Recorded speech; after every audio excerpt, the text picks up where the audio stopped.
ask members to ensure devices are switched off with the exception of tablets. Apologies have been received from Mitchell. Any other apologies? Refer members then to draft minutes pages 6 to 10. Members can turn to an accurate record. Agreed. Matters arising can inform members that due to quorum difficulties, the scheduled meeting on 12 February did not take place. It is hoped that the sessions from both DFP and the CEF will be rescheduled in the near future. I can advise members that in place of the meeting, 4 members had an informal discussion with representatives of the Construction Employers Federation. The main issues discussed included how information provision from CPD and departments might be improved, including the investment strategy delivery portal, on outcomes from social clauses, the operation of project bank accounts in Britain, reporting on prompt payment performance, and on actions which the Finance and Personnel Committee and other departmental committees might take to assist in this regard. In order to formalise these discussions and progress committee scrutiny, CEF will send a formal follow-up submission sending out specific proposals, and this should be available for next week's pack. Can I seek agreement then the research paper on implementation of social clauses policy, a comparative perspective, which was in members' packs for the meeting last week, is copied to DFP for written response in the meantime? Agreed. Refer members to summary table request for information from the department, page 12 of your packs. Moving on to the first briefing of the day, I can refer members to the following Audit Office report, the sickness absence in the NI public sector, which is pages 14 to 33 of your packs. I advise members that this is an initial briefing as part of a scrutiny progress on this report, which will include input from the other statutory committees and research and evidence from the department. Can I welcome the witnesses to the committee then?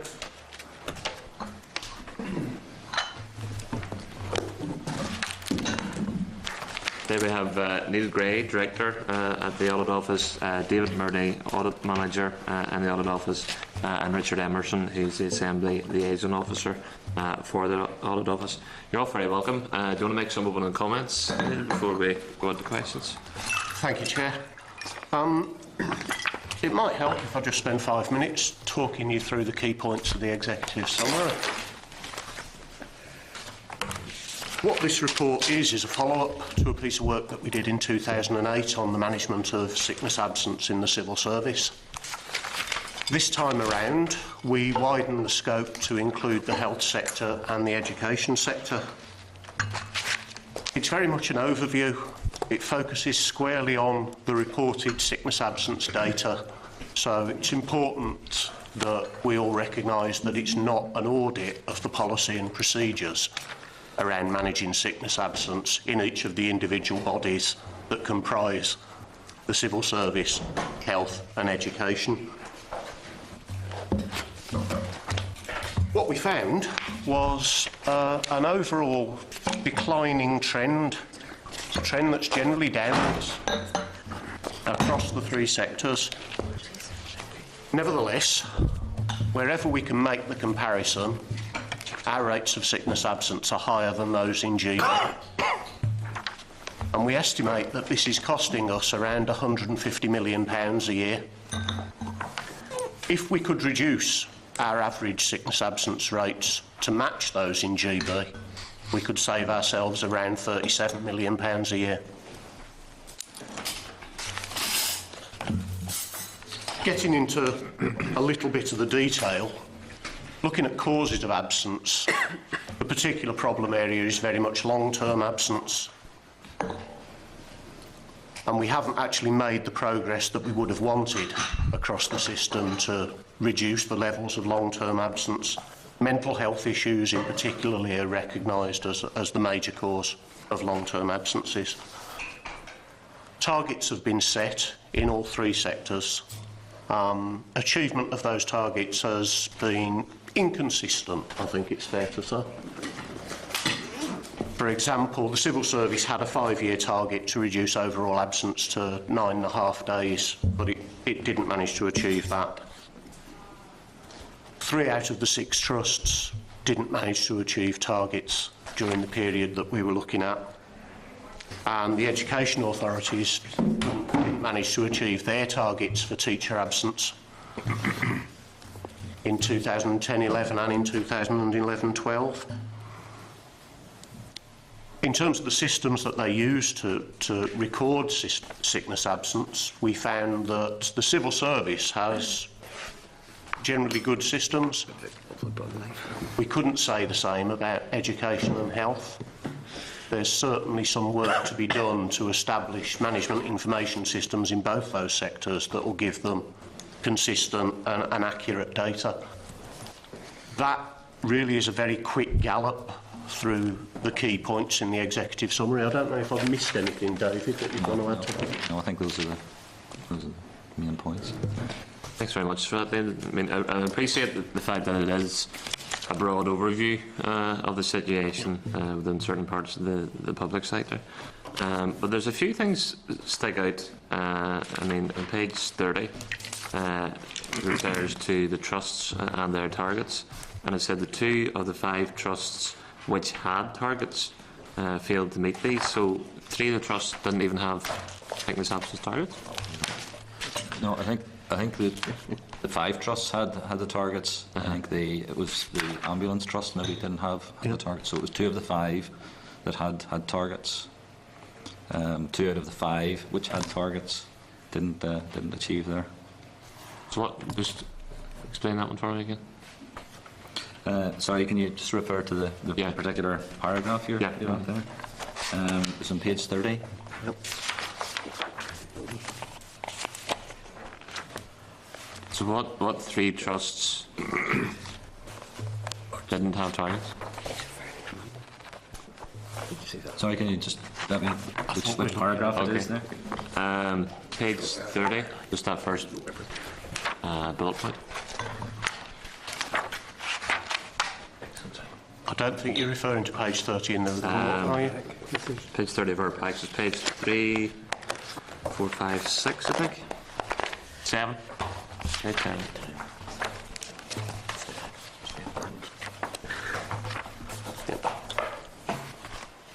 Yeah, it's the top bullet point. Yeah. You need to go to the detail in section 2. Yeah, it's 5 of the trusts had targets, and two of those trusts didn't meet the target. So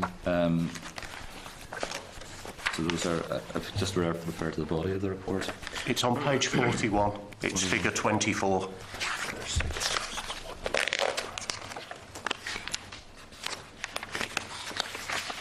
So the five trusts are listed there, and the targets. Yeah.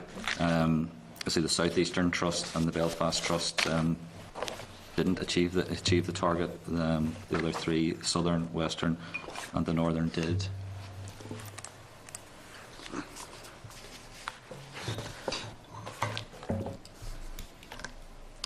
In general terms, I mean, there was some work done on this in 2006, and from then until now, there has been a significant drop in terms of working days lost. So, whilst this current situation is not acceptable, what was the reason for that radical drop? In terms of, was it tighter management, better accountability within the sector? Well, you'll be aware that there's been a drive to reduce sickness absence across the public sector. Yeah. And it's one of these features that as soon as you devote attention to it, you can generally see an improvement. So that will have played some role in this, undoubtedly.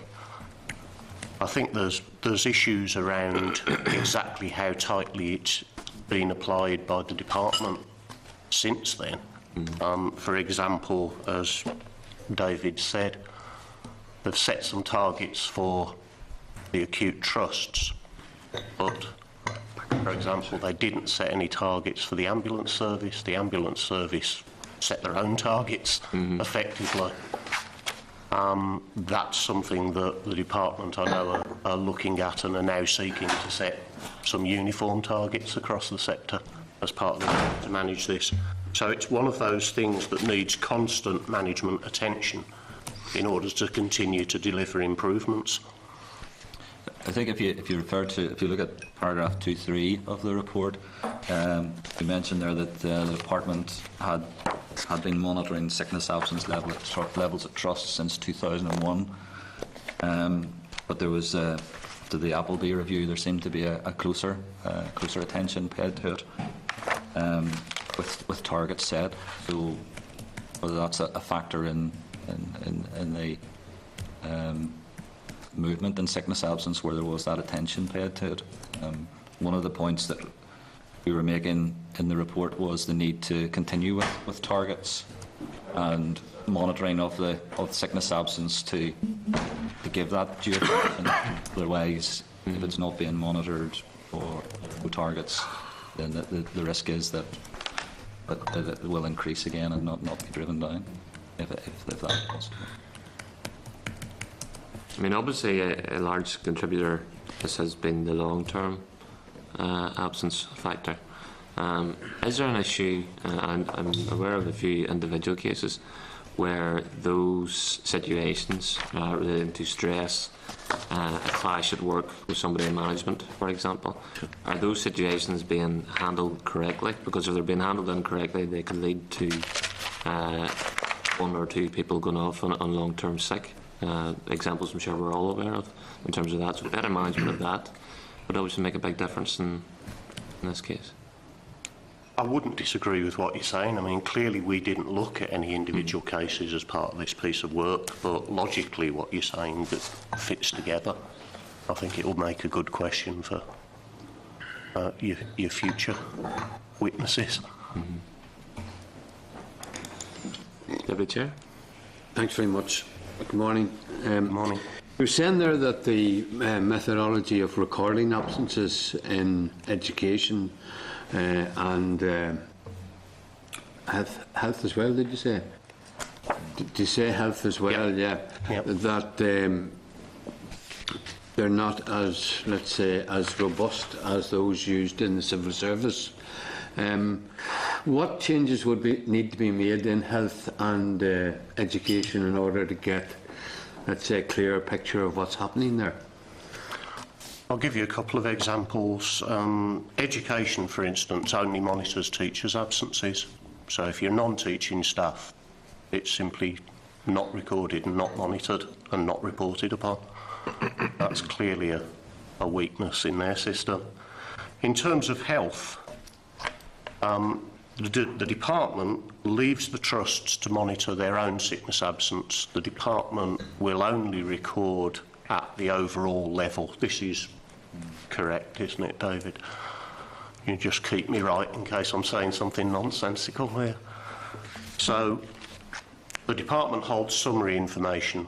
It leaves the detailed information to the trusts. That means clearly it doesn't have a detailed picture across the whole sector.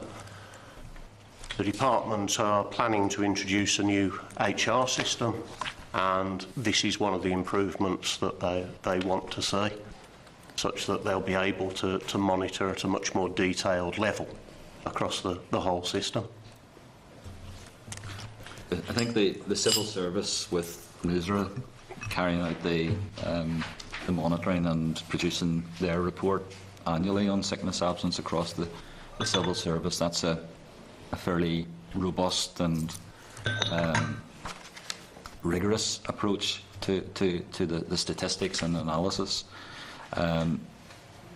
While there's information held within the health sector and within the education sector, for us trying to get that information, it was more difficult to get that at a summary level, and we sort of had to drill down. Reports weren't produced on a regular basis for monitoring, so it was more difficult to get the kind of analysis of long-term, short-term causes of absence, analysis by gender, by grade, and so on.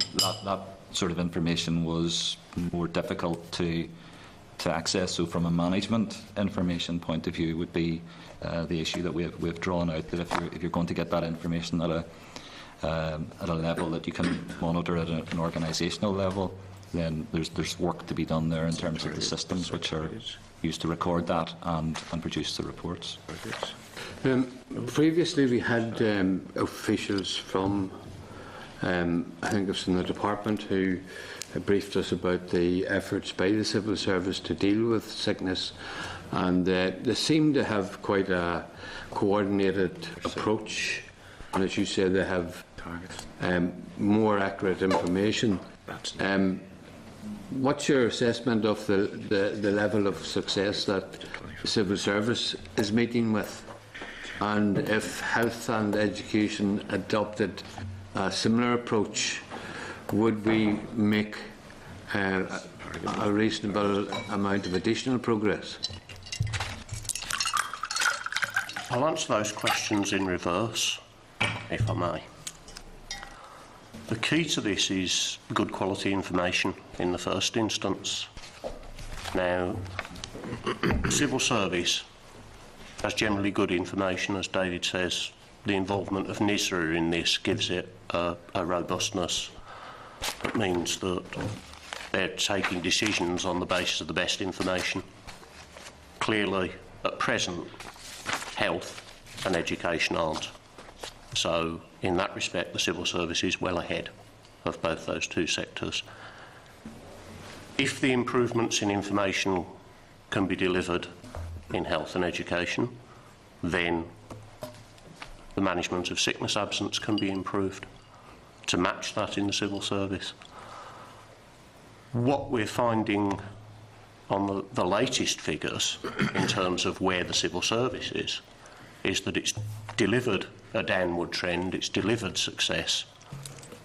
Over the past couple of years, that success appears to have plateaued. Do you want to say anything more about that? Yeah, I think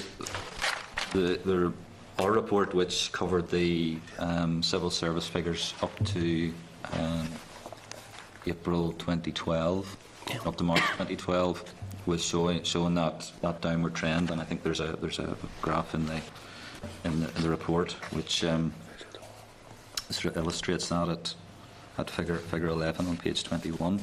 A downward trend, but last year there was a slight increase in the overall level of sickness absence. I think it was 10.1 in 11-12 and 10.6 last year. So that it does seem to be plateauing or a slight increase in the last year. Although from 2006-7, obviously there has been a downward trend. The fact that we don't have the quality information in health and education is obviously costing us money. Are you able to put any sort of a rough figure or estimate on that? Yes. Well, as I said to you, across the piece, we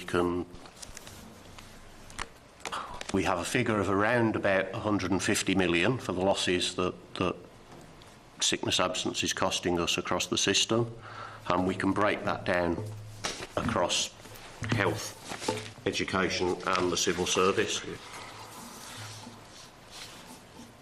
So, in the civil service, sickness absence is costing us about 30 million.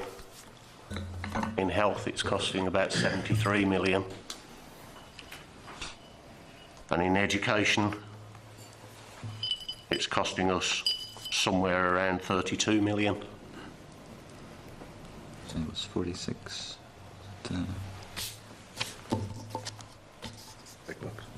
So, if we can, as I said again, if we can reduce it, we can save ourselves around about 37 million if we can just match what they're achieving in GB.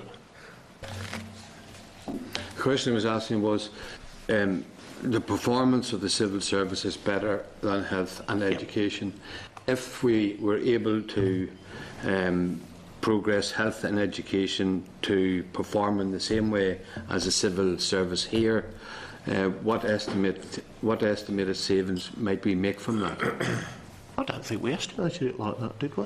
No, I don't think we looked at overall if we comparison with, say, GB figures as the comparator, rather than sort of looking if the health sector was at the same level as the civil service.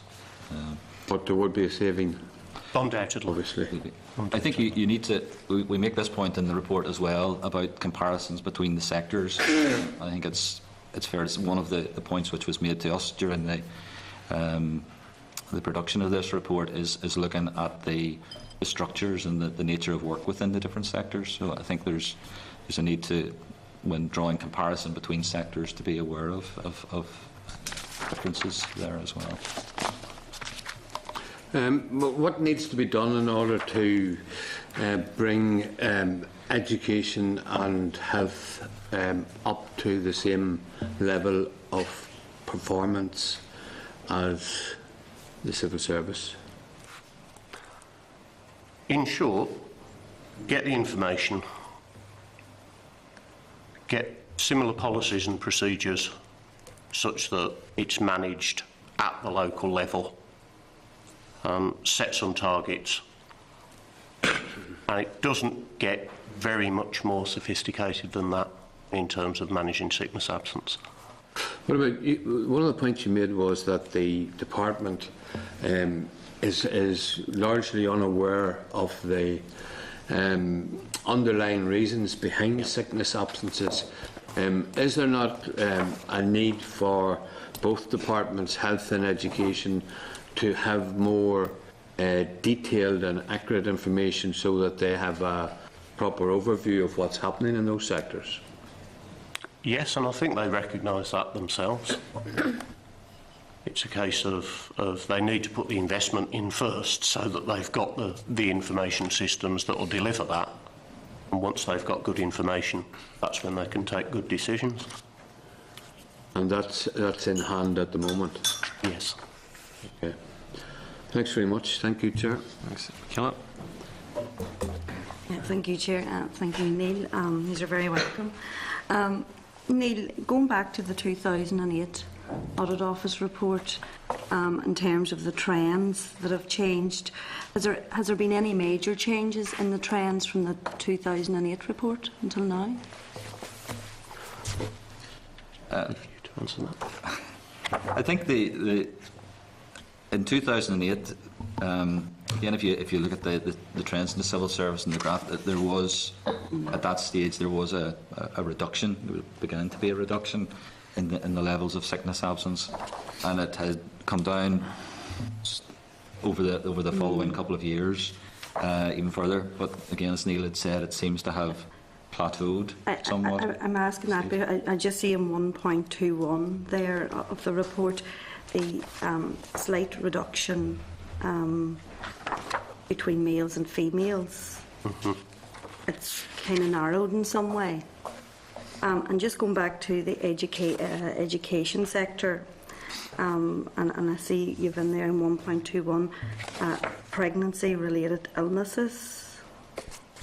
What are you know, are we talking postnatal depression? What's...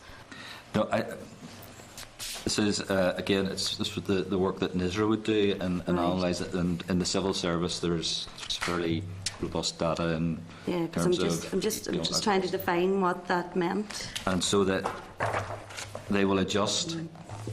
They will adjust for in terms of trying to compare between male-female absence.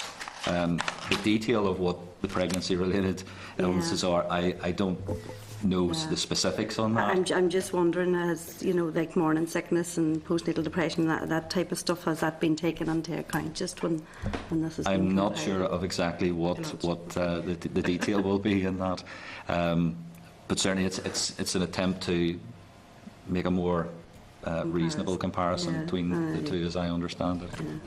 No, Can I just come in on that point, Chair? Just from having been in civil service for a number of years, if you're off with a pregnancy-related illness, as in morning sickness or something, it is not counted in the normal sort of triggers for discipline and stuff like that. So that's normally why, when they gather that information, they kind of set it to the side.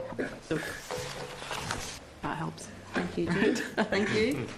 Thank you. That's all I wanted to know. Yeah, I can't remember what I was going to ask. You're all right. No, charity. I think just looking at the savings that you talked about, potential savings in health and education and across the civil service as a whole. Would it be right in thinking that perhaps you're more likely to actually make the savings in health and education because you're actually having to bring somebody in to do that job, because a lot more of it is service delivery, whereas within the civil service core, I'm not sure that anybody else necessarily comes in to do that job. Would that be Yeah, I think that's absolutely right.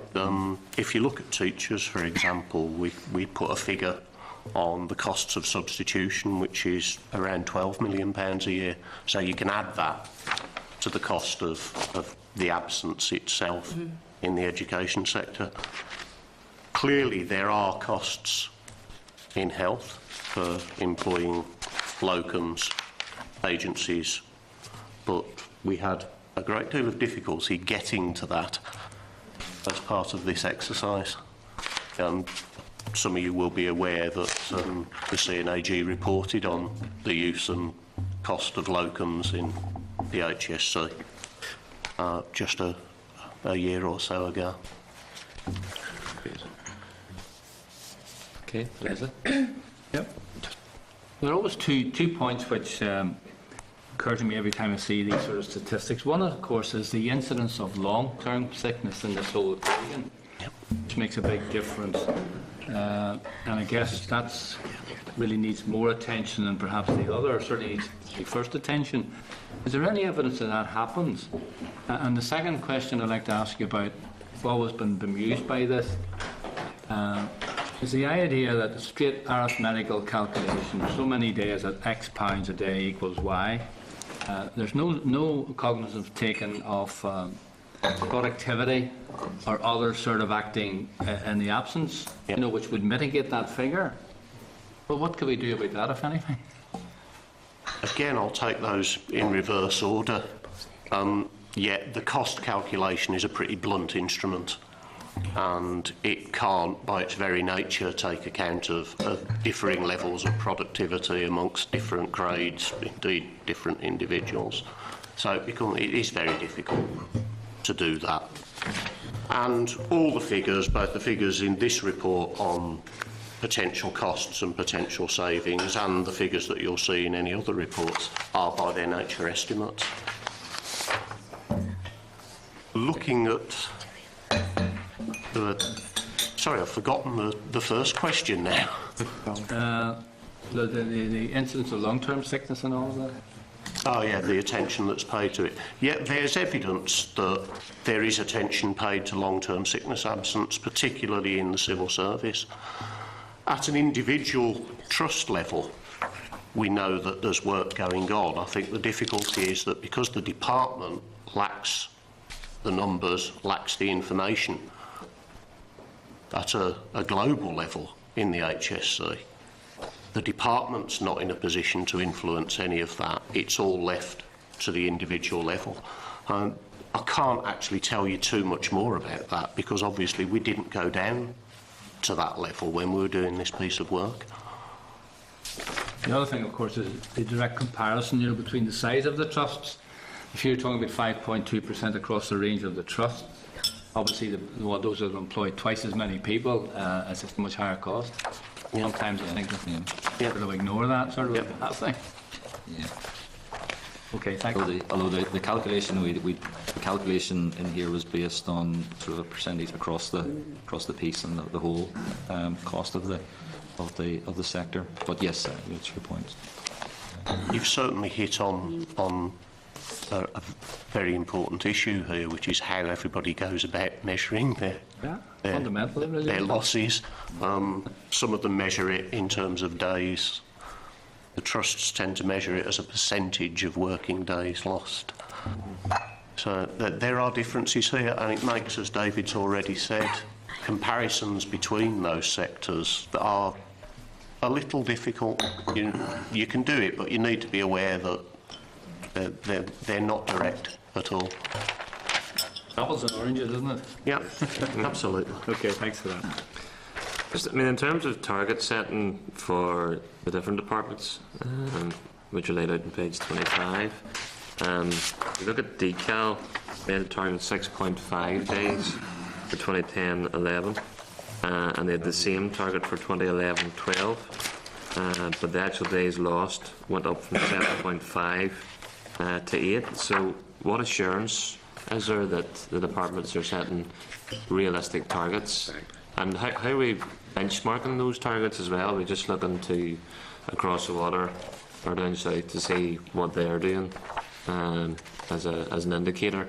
or are we having more sort of local factors included in how we set our targets? Well, in terms of how they set the targets, you're right, the departments set them, but DFP has a role in this, so they're acting as the watchdog to make sure that nobody's stepping out of line and setting themselves targets that would either be fundamentally unachievable or indeed targets that would be easily achievable.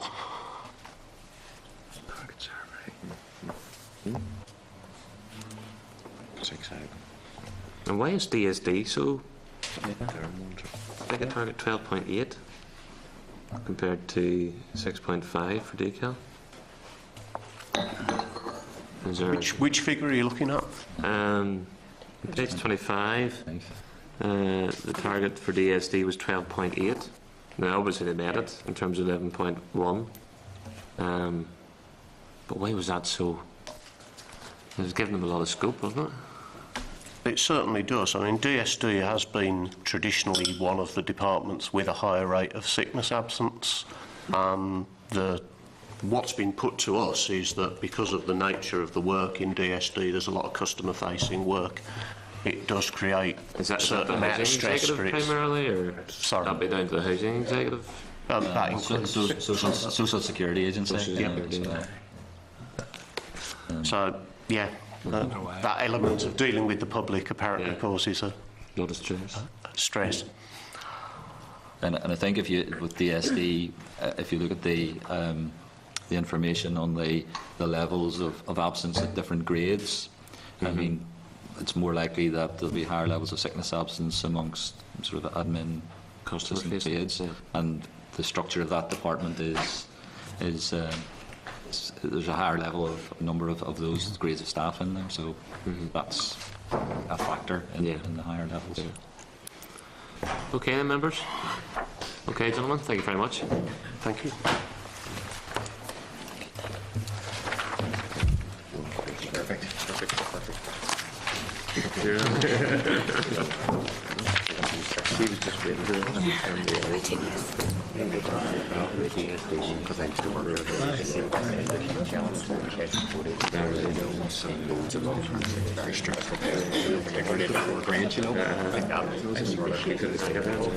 Oh, I can prepare for respite. Cheers. All right. Okay, members, can I also seek agreement that we invite representatives from public health groups to discuss sickness absence in addition to the witnesses the committee has already agreed? Agreed. According to legislation, can remind members of the meeting of 5th of February, members know that DFP corresponds regarding two proposed statutory rules in relation to the transposition of a European directive, and agreed to schedule a briefing from DFP officials on the outcome of the consultations and before decisions are taken on the SRs.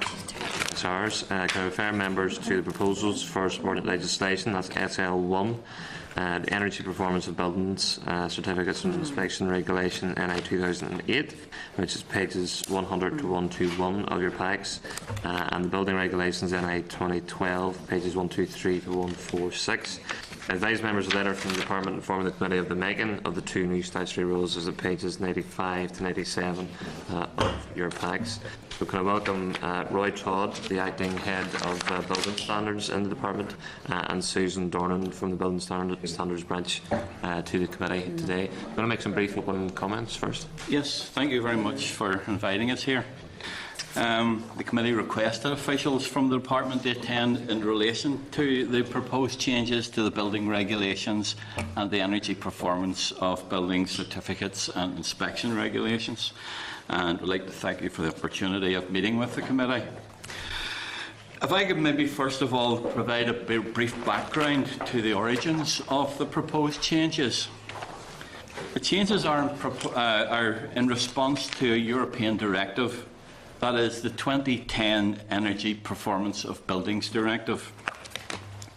The Energy Performance of Buildings Directive was first introduced in 2002 and required Member States to transpose its requirements into national law.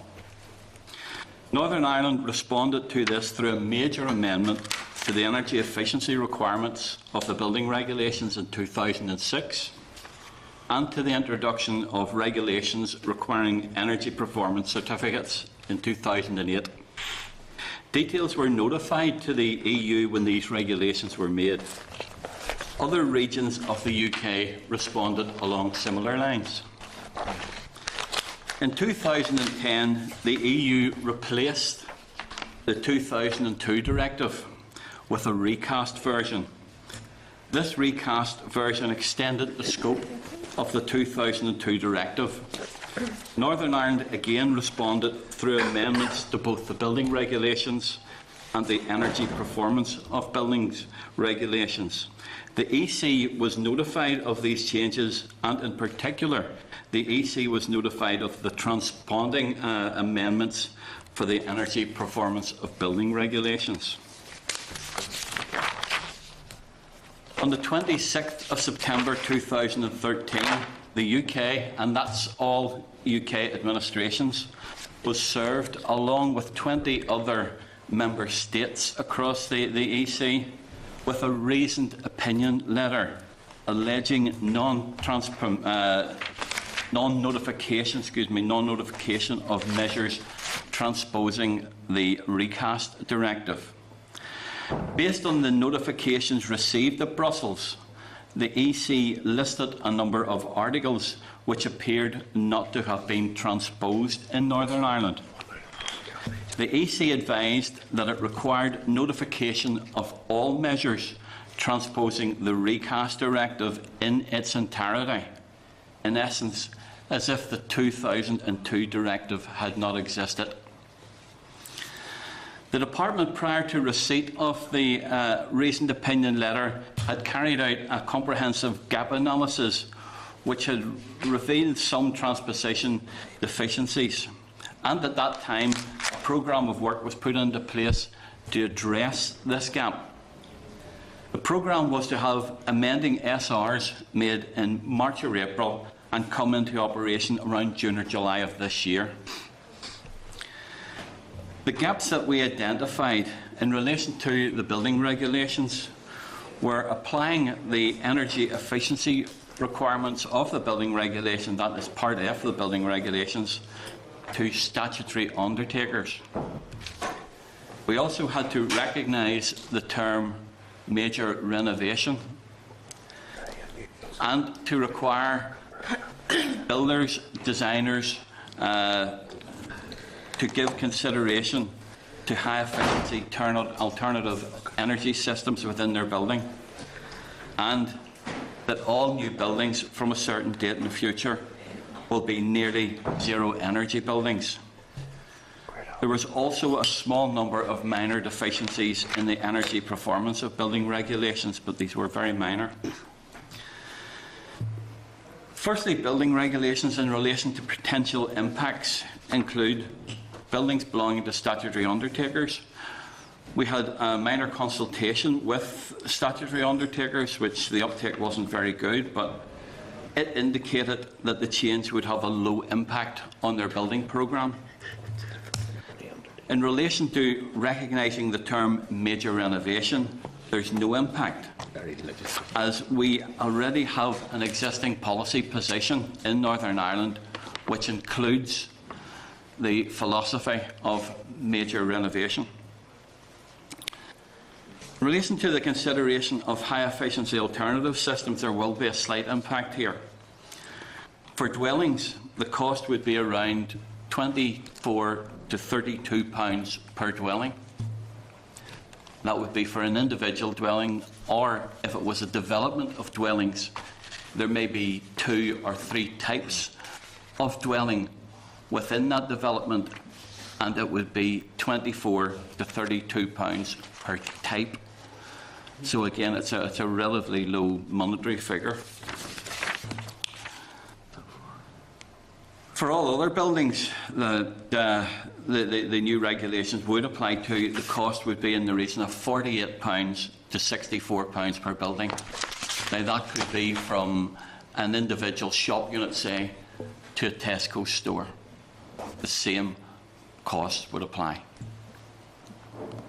What we're asking for here is for someone to do an analysis on the type of conditioning systems that are within the building, and to give consideration to the alternative systems, and those could be renewable systems, but we're not asking for the implementation of the outcome of that analysis. It's only asking people to go away and think about it.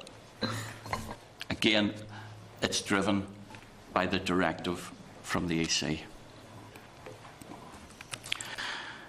In relation to the energy performance of building regulations, there's very, very little impact there. For example, we would require the recommendations in an EPC to be technically feasible and cost effective, and that they could be carried out with or outside major renovations been carried out. And we also are hoping to regulate for new buildings, and it's only certain new buildings that meet certain criteria within the regulations to display an energy performance certificate. And that energy performance certificate for the new building is already regulated for. This is in relation to displaying the certificate. The statutory rules have been cleared by the Departmental Solicitor's Office, and the Minister has provided the committee with the SL1s along with the consolidated responses to the consultation, and I believe a draft of the SR in respect of both pieces of amending legislation. We'll be happy to take any questions you have on that. Thank you very much, Roy. If I can just deal with the issue of procedure first. This is the first time I've ever recalled, I don't know about other members, that the SL1s and SRs are being considered on the one day. So it seems to be quite a unique situation in that regard. And I'd be concerned about any precedent that would set in terms of this department or indeed other departments. In terms of the European directive, why are the provisions in these two regulations only now being made and was not evident from January 2013 when the directive was made effective that this should have been implemented then as opposed to over 12 months down the road? I totally agree. It should have been implemented then. But at that time, the building regulations from the introduction of the new Act in 2009 had gone through a major change. It was the biggest change to the building regulations in perhaps the last 25 or 30 years when we introduced new consolidated regulations in 2012, along with 15 new pieces of guidance. When I say pieces of guidance, there are 15 technical booklets which support the building regulations, and at least 2 of them have over 200 pages in it, so it was a massive undertaking and work. It should have been done at that time. Once we realised that there was a gap, we immediately put a work plan into operation to fill that gap. When did you realise there was a gap? It was early last year. January, February. We'd started that process to have an outcome later on this year, about March, April direction, for an operational date of June, July. And it was then in September that the EU issued their reasoned opinion letter, which brought us to the stage that we're going to have to condense the programme. What costs have been incurred as a result of bringing these regulations forward? The administrative costs of that? The work in relation to the new regulations had been undertaken anyway, and we were carrying them on. The only change is the timescale. We're hoping to consolidate the timescale. If we hadn't have undertaken the work at that time, we wouldn't have been able to meet the deadline of the 25th of February, because we do have technical issues to consider as well. Yeah. Paul? Thank you. It's really just to come back on the point of implementation of a change effectively to the regs and how that's going to work out, because it's an industry that we have to bring along with us and ensure that they're up to speed with that. And I'm wondering what engagement has went on with the view to this being implemented, because everyone's keen to see energy efficient buildings, and yes, drive down to buildings which have a negative or a zero carbon footprint would be the right way to go forward long term from an energy point of view. What engagement has went on, because we're going to be moving forward something here, and have you had workshops with the industry to actually bring them up to speed with what way they're going to have to comply? We would normally undertake workshops after we introduce legislation. We have had public consultation on the legislation. I have written to professional bodies advising them that the department was minded to make this legislation and the date that it was due to come in to operation. I've also spoken to the chair of the Northern Ireland Building Control in relation to how they're going to enforce it. And my opinion is enforcement is it might be a short word, but it's a very long meaning. Enforcement can go anywhere from education right through to court action. In my debate with the chairman, we have agreed that it will be a soft touch approach, and it will be an educational approach, and it will be done through the procedures that building control have themselves in relation to enforcement. The department has no control over that enforcement or how it's enforced, but we do have working relationships with that industry that we can drive that forward, that it won't be an immediate hammer blow to the industry, but will be the soft touch approach. I appreciate that, but I do think that building regulations are there to give comfort to the general public that they have a building which is up to standard. And on many occasions, and I'm sure many of us have had constituents who've contacted us in relation to problems where they've either got what they deem it to be damp, but it's maybe not. It's maybe cold bridging and all of these issues, and how that has been maybe not properly supervised. And when they go back to building control, find out, in fact, they identify that maybe insulation has not been properly installed, and certificates that should have been issued weren't issued, yet they have got a final building control certificate. There's no protection for the general public, and there's no teeth for building control to make the builder go back and put it right retrospectively. They will fire everything back and they will say, oh, that's NHBC, deal with them. That's their get out of jail free card.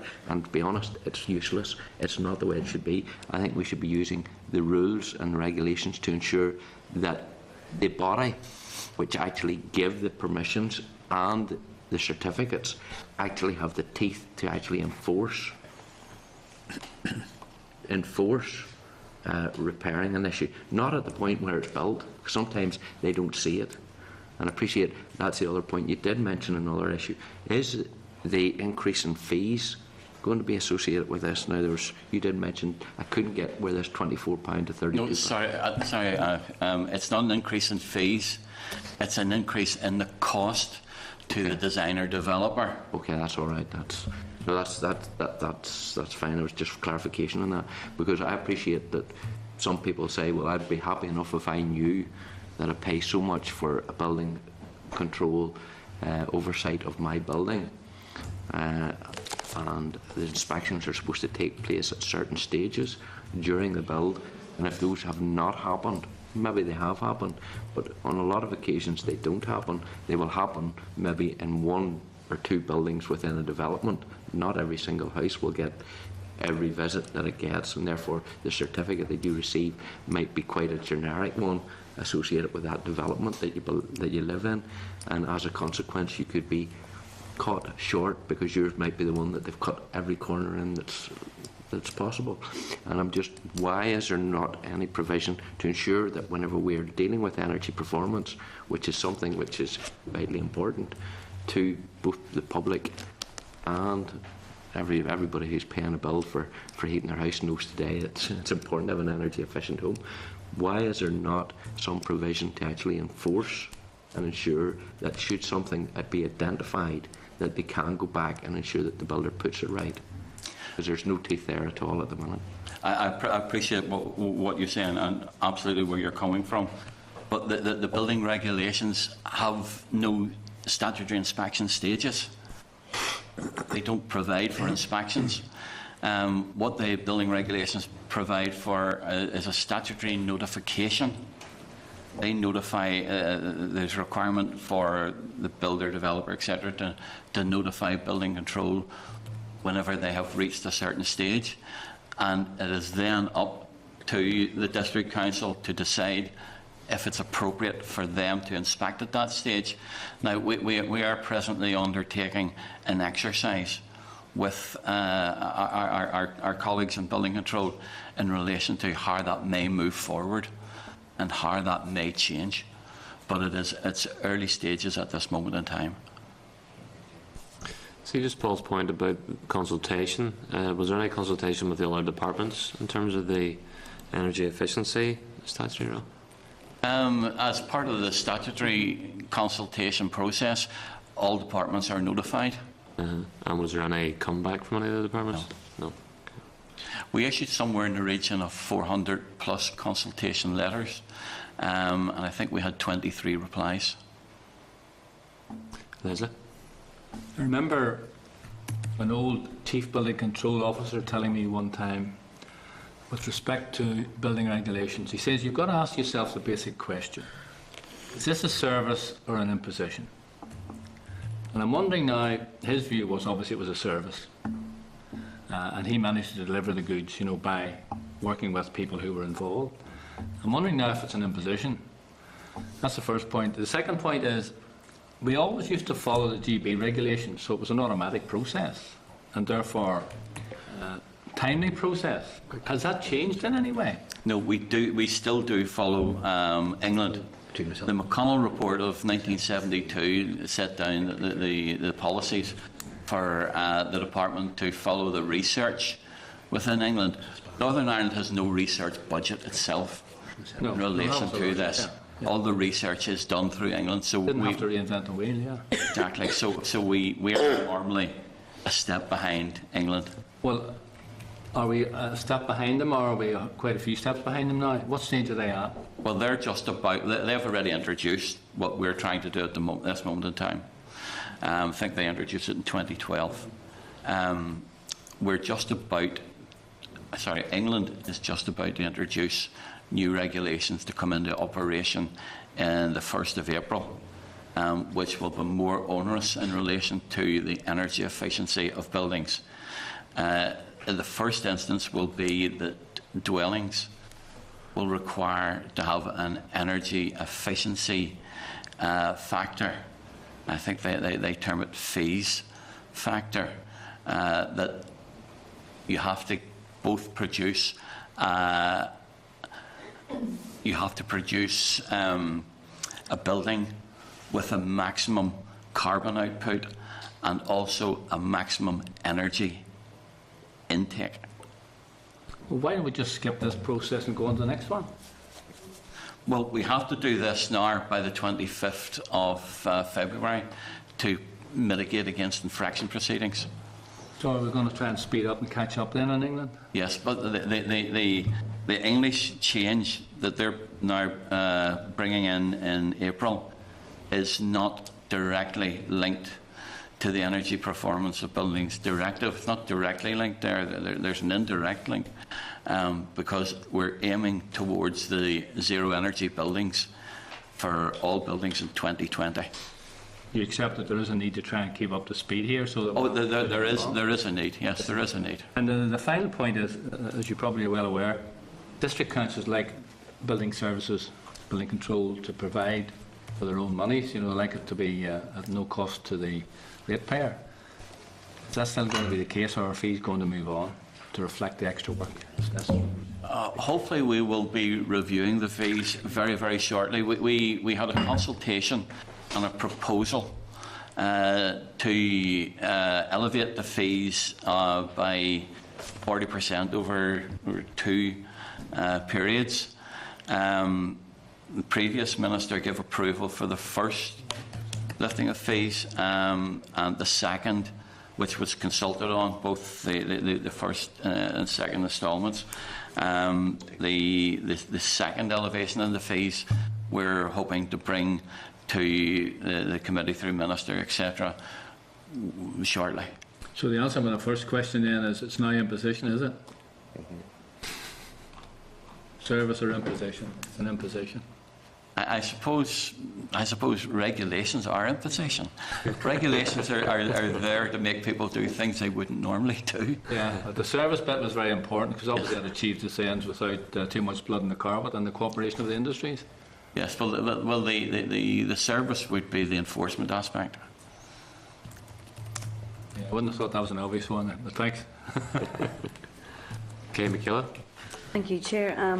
I don't have a question as such. It's probably just a point that I wanted to make following on Paul's conversation with you, just about the education of it all. And I'm conscious that there was very little responses back the consultation. But it's just I'm thinking about going back to my own council area just some time ago, where there was an EU directive given to reduce fossil fuels, and burn smokeless fuel because of the high levels of PM10s. And I think that there was a resistance at the time because you may have got a disclaimer in the paper or something from council that this was going to happen, but the resistance was that nobody knew why they were really being told that they couldn't burn coal anymore and it had to be smokeless. So I think if the education part of it had came first, there wouldn't have been such of a resistance to it, or maybe not resistance would be too strong of a word, but people not understanding exactly what they had to do. So I think that's key, Paul, that you raised the education aspect of it. And I think, when we talk about energy and performance, we need to start in our own house here as well also. And I appreciate this is an old building and it's not a new building, and it can be quite difficult when it comes to energy performance. But I think sometimes we might be exempt here in this house when you look around and see all the lights and the heating and that. But no, that's just a point. Okay, thank you, Roy. Yeah. Well, just the final point, given that the department's proposing to set aside the 21-day rule, what assurance can the department provide that all reasonable steps were taken to avoid this scenario arising in the first place, and what lessons have been learned in terms of avoiding this situation recurring in regard to European regulation or otherwise? Well, yes, you're quite right. There are lessons to be learned. Obviously, this is not the course of action that we would normally undertake. It's completely foreign to us to do this. But unfortunately, because of the infraction threat, we have to use these unusual methods. As I say, there should have been a transposition, or a full transposition of the EU directive, but unfortunately there were a couple of holes that we did find, and we were planning to fill those holes. But unfortunately the EU got there before we did. Okay then, members. Okay, Roy, Susan, thank you both very much. Thank you very much. Moving on to the substantial question then, members. Members generally content with the proposals in front of them? Okay. I'll put the question. The committee has considered DFP's proposal for supported legislation under the Energy Performance of Building Certificates and Inspection Regulation NI 2008 regulations, and has no objection to the policy implications of the proposed legislation at this stage. Agreed? Agreed. Stage, yes. The committee has considered DFP's proposal for supported legislation of the Building Regulations NI 2012 and has no objection to the policy implications of the proposed legislation at this stage. Agreed? Agreed. Moving on to subordinate legislation. Okay, due to the time-sensitive nature of the making of these SRs and the fact that the examiner of statutory rules has not been able to comment on the rules as they've not yet been laid, the committee can respond on the policy and merits of the statutory rules without having the examiner's report. Therefore, should the committee agree today, its decision could be reversed if necessary after obtaining the examiner's report on the statutory rules. So if members content, I'll put the questions on this. That the committee has considered the energy performance of building certificates and inspection amendments regulation NI 2014 and subject to the examiner of statutory rules report has no objection to the rule. Agreed? Agreed. That the committee has considered the building amendment regulations NI 2014 and subject to the examiner of statutory rules report has no objection to the rule. Agreed? Agreed. Agreed. Okay, moving on to subordinate legislation.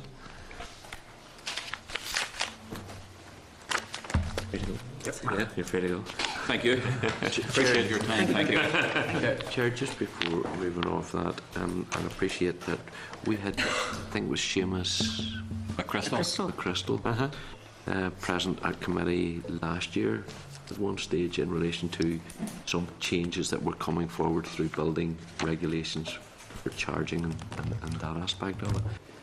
I'm wondering if, and I appreciate we have a time frame here to meet and we're going to go through that, but I think it's a worthwhile exercise maybe for him to come back in, because I have concerns over how, yes, putting in place all of the regulations and ensuring that proper inspections are taking place at the relevant times. I think it's wrong just to go down the route of a request, by a developer putting in timely notifications, as opposed to actually ensuring that inspections do take place.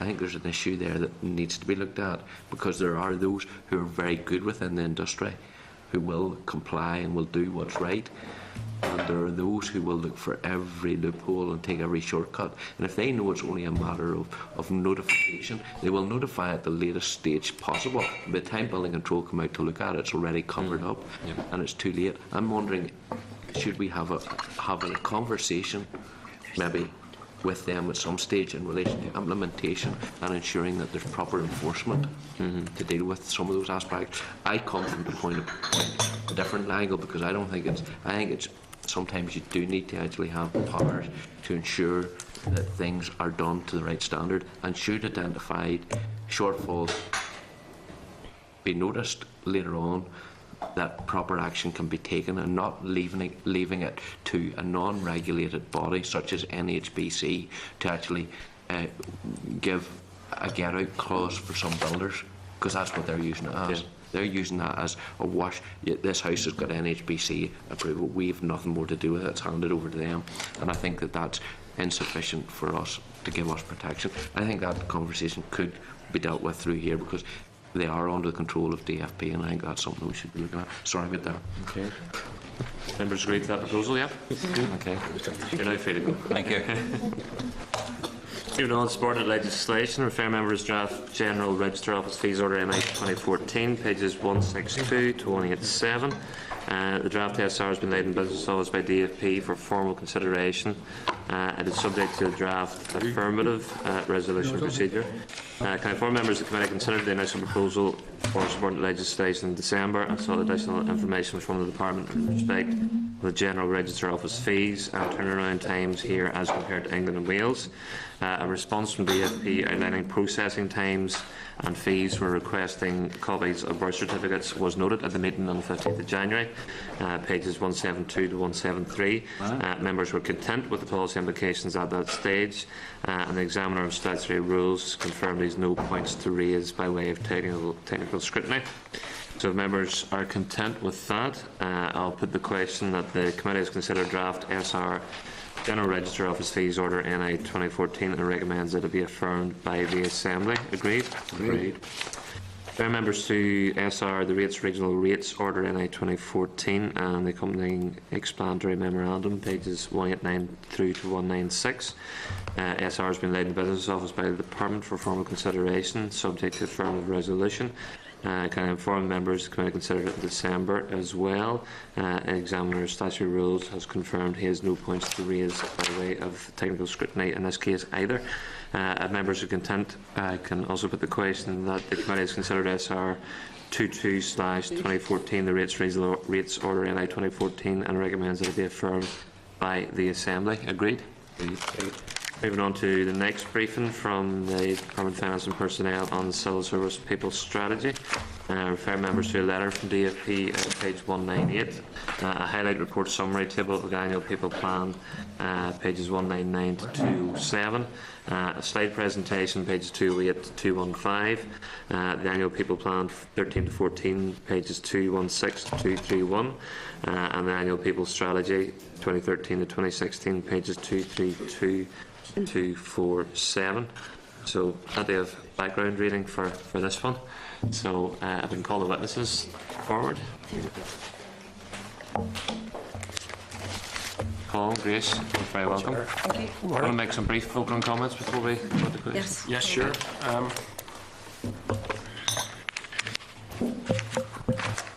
Sure, thanks very much for the opportunity to come along and speak to this. I know we planned to do this on a couple of occasions, but unfortunately it was postponed. So we are talking to you a little bit, having already implemented a large portion of this strategy, but nonetheless, I think we'll cover a number of things this morning.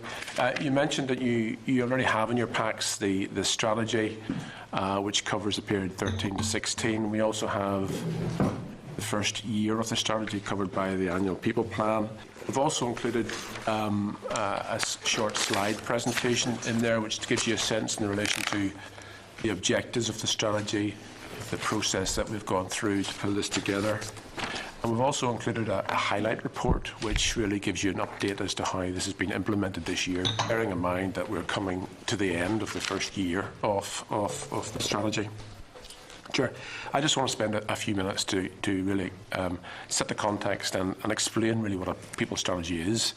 I mean, you'll be no doubt aware of, and you'll have read many strategic plans for many organisations, and obviously those plans are backed up by a series of sub-plans. I mean, you'll be familiar with finance plans and IT plans and communications plans, but perhaps not so much by a people plan and people strategy. You know, in most strategic plans and business plans, you will come across elements that relate to organisations and people issues, things like training and development plans and recruitment plans. But they only really scratch the surface of what a people strategy actually is. And to put it very simply, the people strategy describes the relationship between the employer and the employee, and it really demonstrates how you manage the organisation's probably the most important asset, which is its people.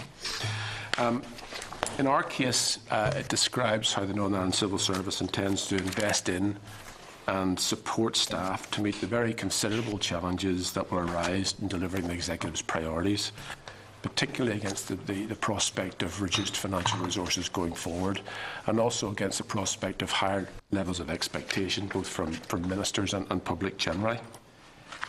More specifically, it really deals with our approach to leadership, resourcing, development, deployment, performance, culture, and reward and recognition.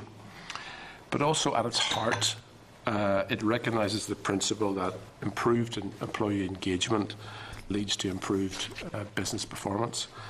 And what I mean by higher levels of employee engagement, I mean a position where our employees, all those people that work in the civil service, are not just satisfied with the job that they do, but they are proud to work in the civil service, that they feel affiliated to it, that they may well be advocates for it, and that they're inspired and empowered to go that extra mile. Now, those are all fine words, I know, but we are beginning to see some tangible evidence, albeit slow progress in improving employee engagement across the civil service, and that has been drawn out in the latest staff survey that's been undertaken in 2013. But we're not where we want to be. We firmly believe, both Grace and I, that a 10% improvement in employee engagement across the 3-year period will lead to significantly improved business performance, and it will lead to a reduction in sickness absence, which I know this committee is particularly interested about, and will receive briefings going forward on this. Richard, that's just a few general comments by way of context. Grace and I would be happy to answer any questions you have. There's a lot of work that's being led by many people across the civil service. It's not, while the initiative was kicked off and devised by ourselves and corporate HR, we have sought to ensure that people right across the civil service take forward various work programmes. And while we are reasonably capable, I think, of addressing most answers to your questions, there may be some, particularly in some certain areas which are being driven by individuals. We can't give you fulsome answers as you might want. In that case, we'll give you written briefing on this, but I think we're fairly well prepared. Okay, Chair. In terms of well-being, we had considered earlier the issue of absenteeism, and obviously it ties very much directly into health, mental health and well-being. Page 206 outlines some of the commitments in terms of that area, and there's references to roadshows and champions in departments, and roadshows and many health checks. Is that it? Is there nothing more substantial in terms of well-being? Because I think it would be, if you put more meat in the bones in terms of their well-being, mental health, and I think more and more there's a public debate about the issue of well-being and the relevance of it in many regards to quality of life and employment. But a substantial investment there would reap considerable savings in terms of sickness absence in particular. Well, you probably are aware of the WELL programme that is already being implemented and was in place before we pulled together this strategy. It was part and parcel, actually, of a recommendation coming out of the last People strategy. So that's really embedded.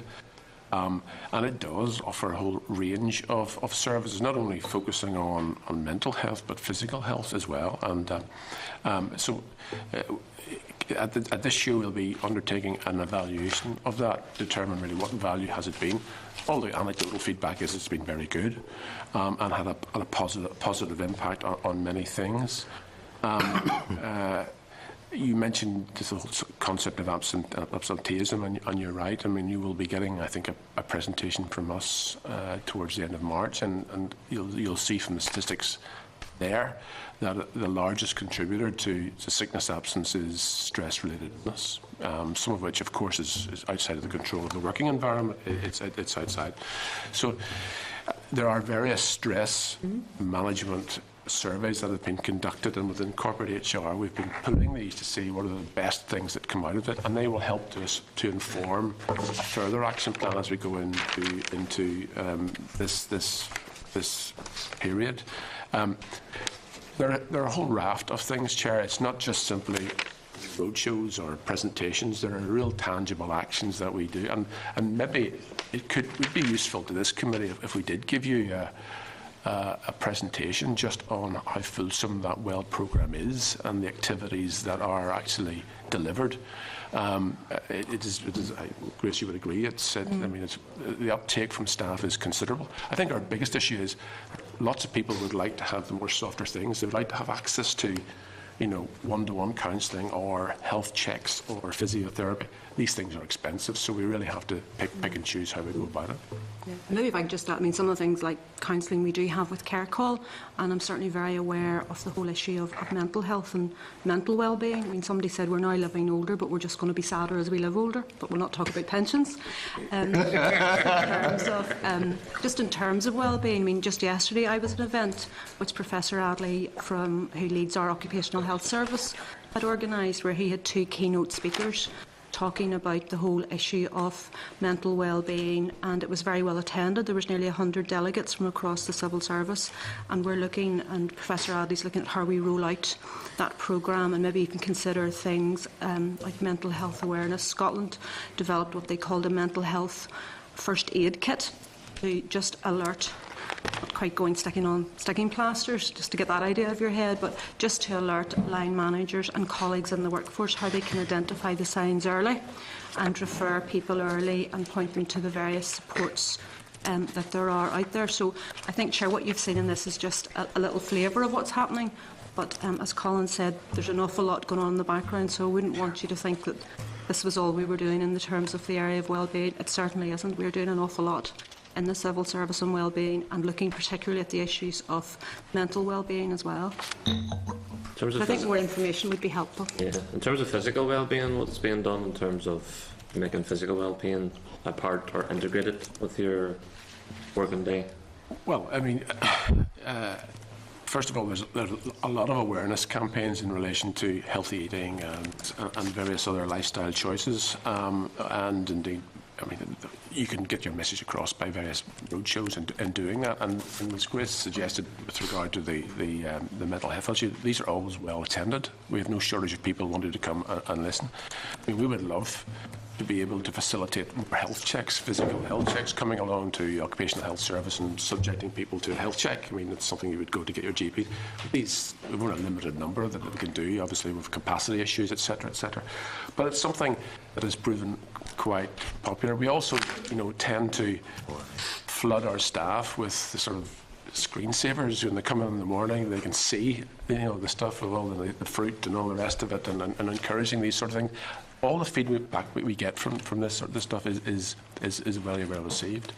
We've also got the Cycle to Work scheme, and which is of course a huge success, and encouraging more people to get on a bike and things. So, Mr. Lewis is an avid cyclist. Yeah, I am, and lost a lot of weight as a result of it. It does work, but we will continue to find the right, I suppose, blend and balance, and make sure that the suite is appropriate. We would like to do more. We have the resources to do so. It's obviously an issue for us. Just a final example, just in terms of the Welfare Support Service, which I used to have responsibility for some years ago. I mean, they have introduced and are embedding a new approach which really focuses very much on rehabilitation and agreeing a programme with an individual, sometimes when they're still even at work, sometimes when they're off work, to encourage and support them to get back to work earlier, pointing them to various other services that they can access, and drawing up an agreement with the individual, if you like, a little action plan to give the individual ownership of their own health and well-being, and that has proved really very, very popular and has actually encouraged people to come back to work early, which is good for us as a service and taxpayers' money, but it's also good for the individual in terms of them getting back to a better state of health, whether it's mental health or physical health, early on, and whatever issues there are that they're dealing with. Now that Colin has raised the issue of cycling, I didn't raise it. I'm not a cyclist. Very segue there. There are a number of members in the Assembly. It's not only in terms of cycling. I mean, the Environment Minister would run, would come up here. Yep. Other members, Sammy, yourself, would cycle to the Assembly. It wouldn't be viable if there wasn't share facilities here. And in a lot of cases, public servants haven't got share facilities, so it's not really an option to come in to work sweaty and so on. But I know I put a question to the Minister in regard to this, and he had said, for example, in Purdysburn, that there were plans to install share facilities there, and I was speaking to people that work there, and they're not aware of it, and the landlord's not aware of it either, so I don't know what the case is there. But if you're going to put strategies such as a Cycle to Work in place, you need that bit of capital investment in terms of share facilities, will it be within the Department of Finance personnel or other departments, to ensure that that works, and it will lead to increased productivity and reduced costs. Well, maybe I can answer the question from a personal basis. I absolutely agree with you, Chair. I absolutely agree. I don't have share facilities in Royston House. I mean, if I did, although I do travel a lot, obviously with the Rathgale, I would be using it on my bike every day, but it isn't the case. It's of course, it's not a DFP building. It's a leased building. But I absolutely agree with you.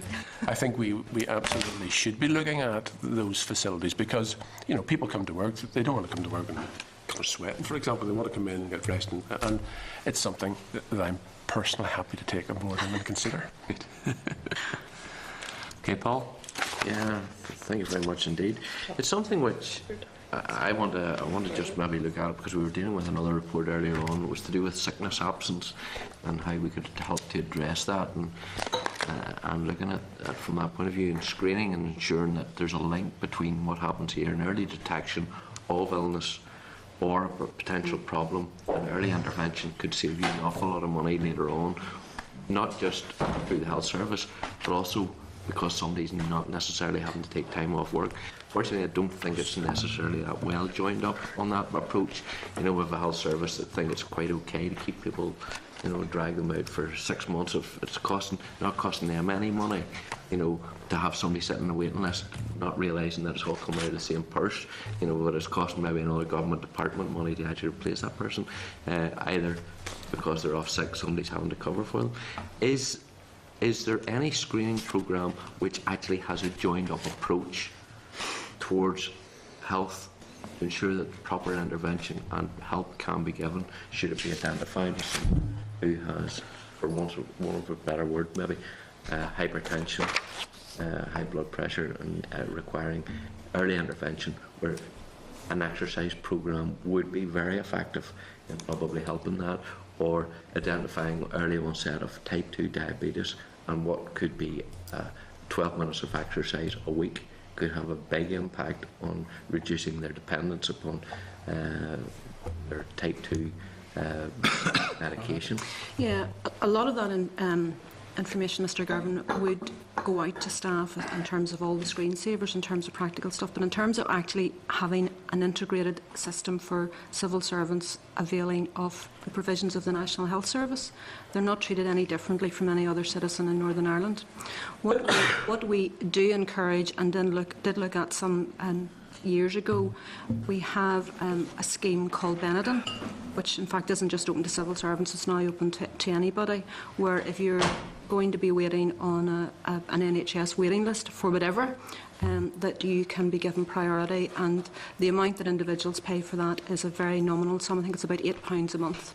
It's not private medicine, but it just lets you have medical support earlier, and certainly I've benefited from that, as has my family. So we do try to promote that, but we are reliant on the National Health Service.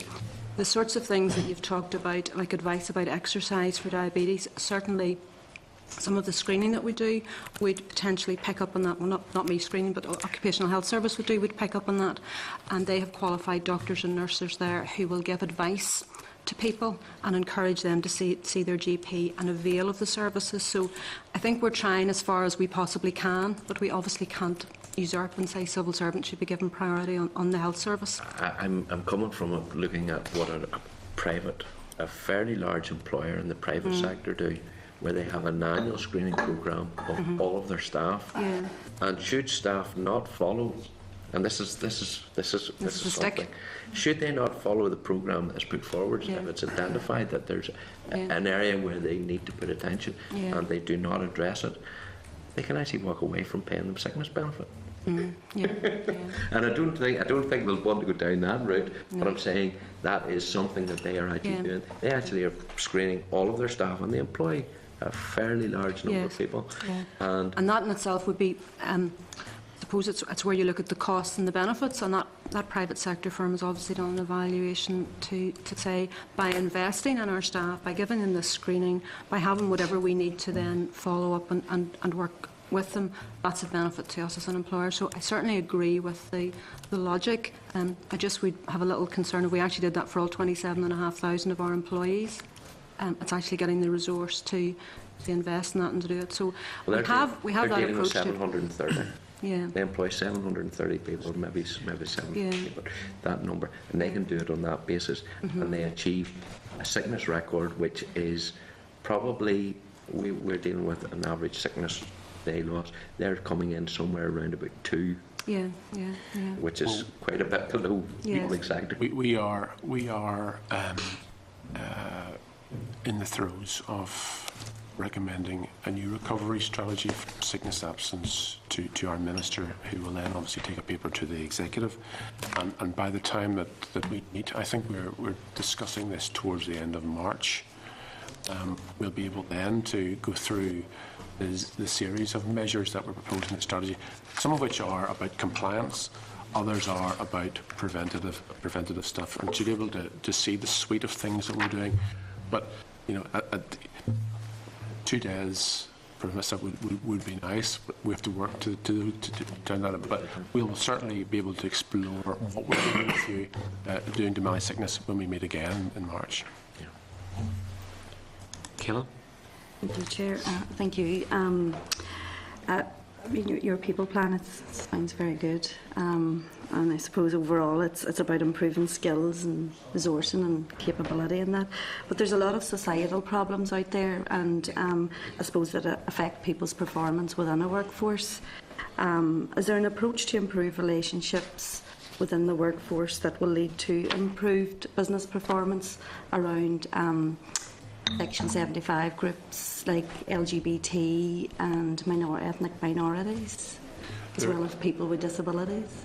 Well, obviously we have obligations in relation to disability legislation, which is a given, and it's not specifically drawn out in that, and we have obligations across all Section 75 issues. It's not explicit in this, but there would be nothing specific target to those particular areas, because to be frank, we're just looking at the overall position for the civil service as a whole. But that's not to say we're not excluding anybody, but in this.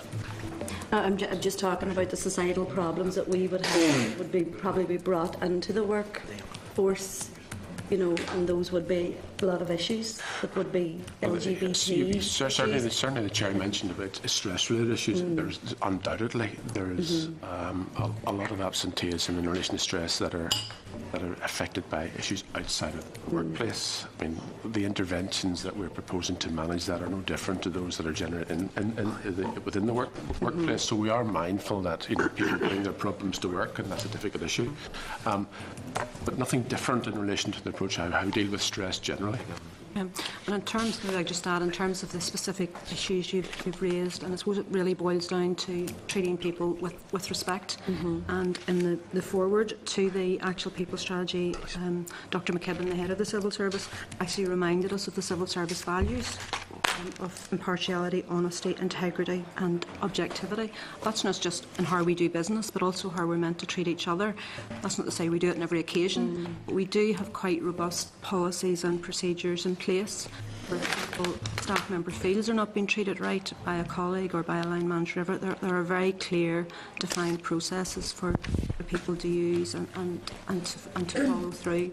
And we do a lot of work in terms of diversity awareness and training, and indeed some of that is mandatory as well across the service. So it's not something that we, as Colin said, have explicitly spelt out in the strategy, but just to give the member an assurance that there are policies and procedures in place, and where issues arise, that they are addressed and addressed quite sharply and firmly by line management.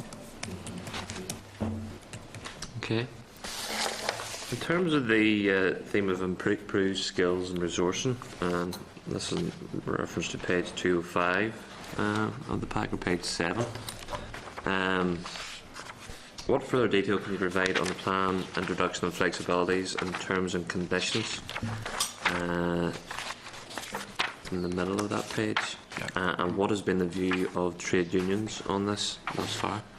Well, I know the issue of business flexibilities is of interest to this committee, but we have been particularly engaged with a number of departments who are looking at new ways of working to meet the requirements of the customer generally, in particularly in areas around Department of Social Development and how benefits offices work, and the rollout of welfare reform and universal credit, etc., etc. There are a number of initiatives such as public holiday swaps, changes to conditioned hours, from a 9 to 5 to an 8 to 8, or Saturday working. We have been very careful to engage with trade union side on this, because obviously they are concerned. When you start to talk about terms and conditions, they are naturally looking to support the interests of their members. Very constructive engagement thus far.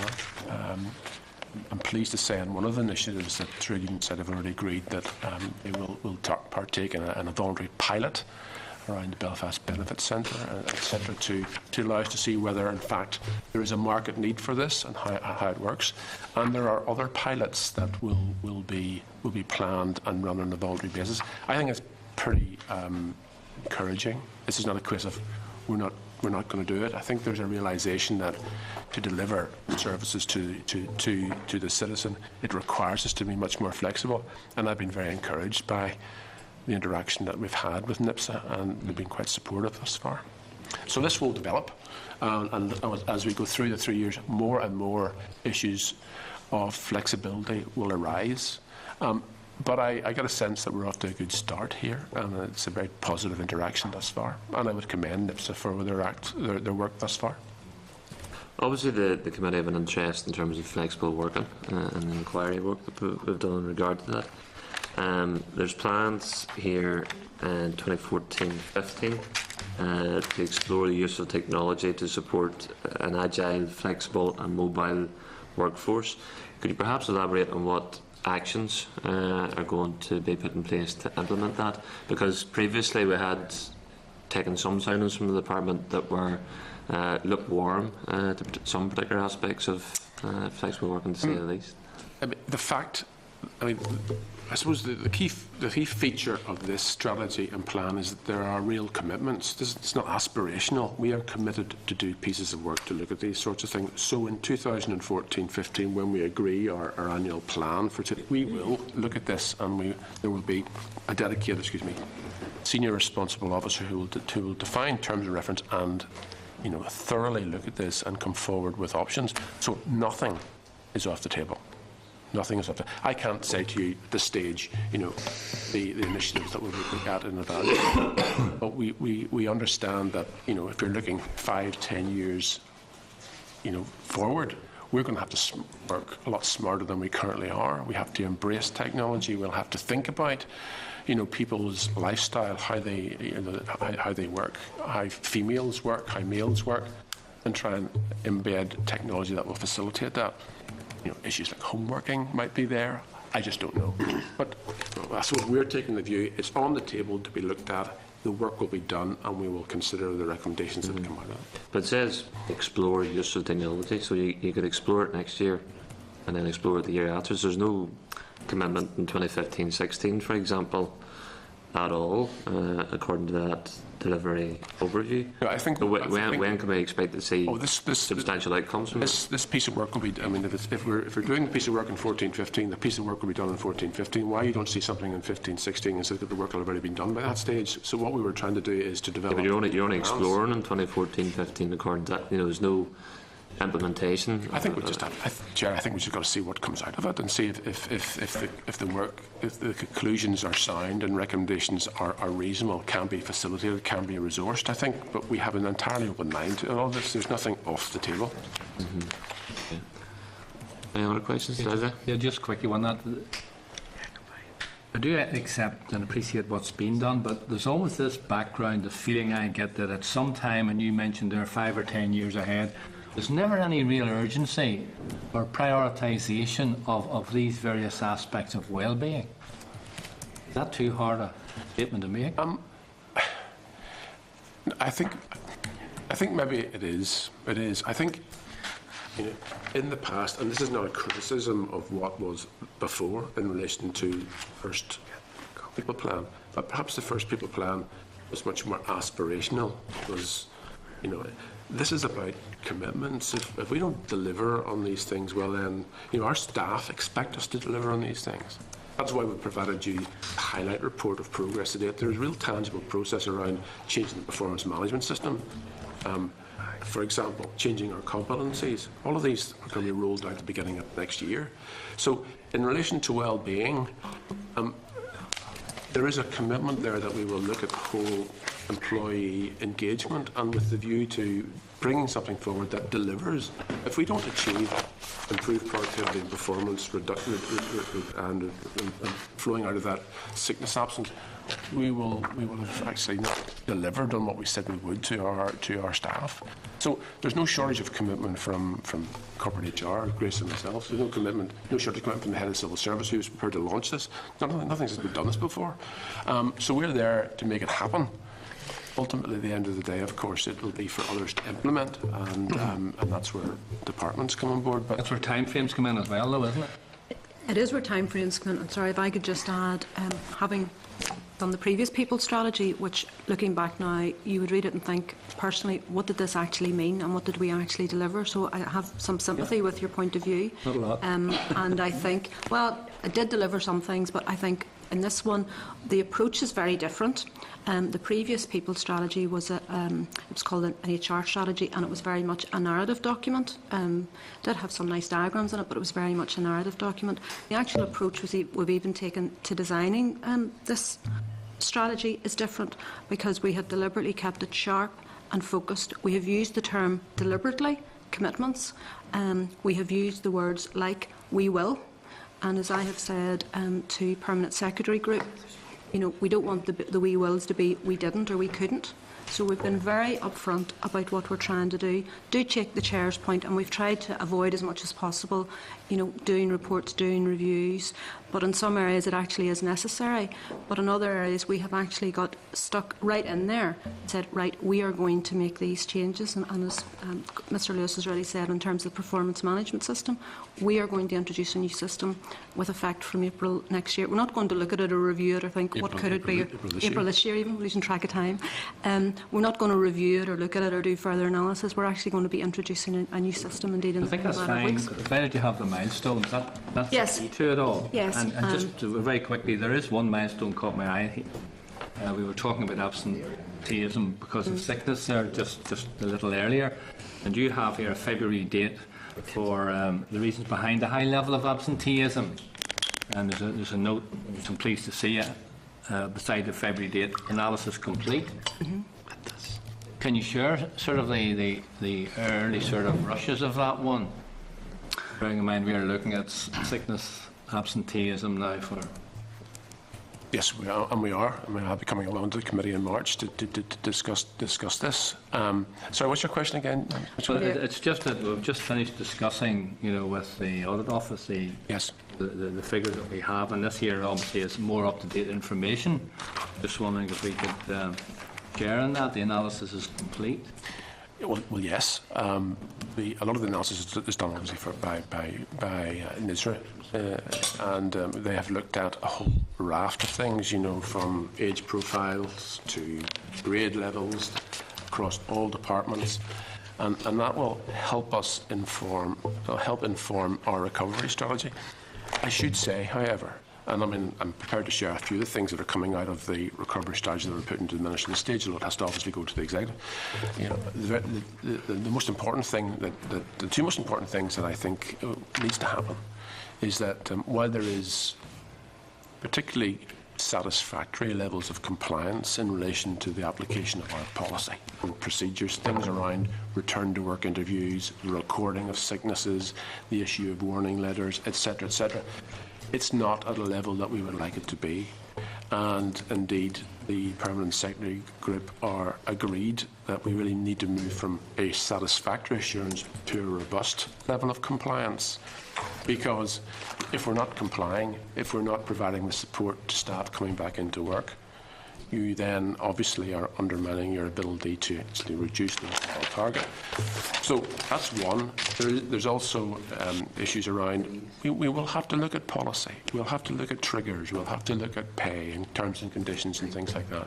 So be assured that there's a suite of things that we will come and explain to the committee that will demonstrate the commitment at Permanent Secretary Group level, that's the 12 accounting officers and a minister, to really drive into this particular issue.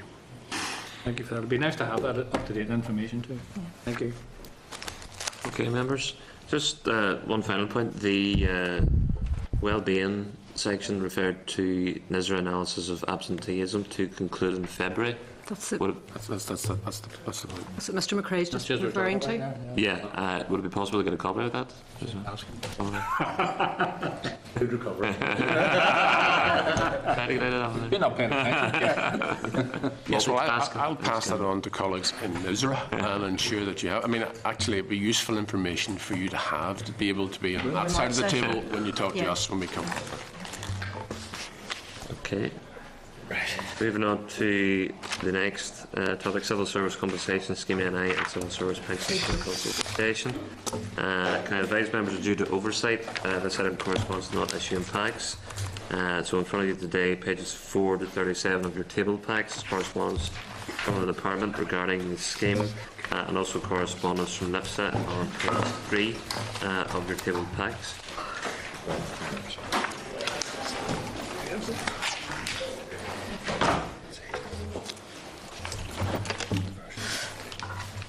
That was my exercise for the day.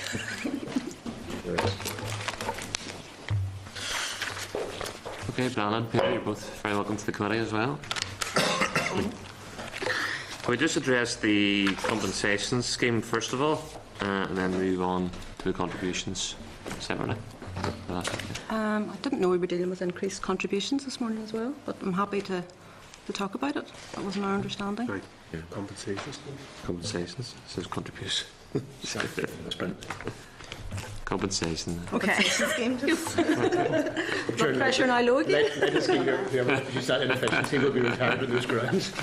Okay, could I just take just a couple of seconds at the onset just to thank the chair of the committee and indeed other members for the acknowledgement they gave to officials during the course of the Public Service Pension Bill. It was very gratefully received, so thank you very much for your comments.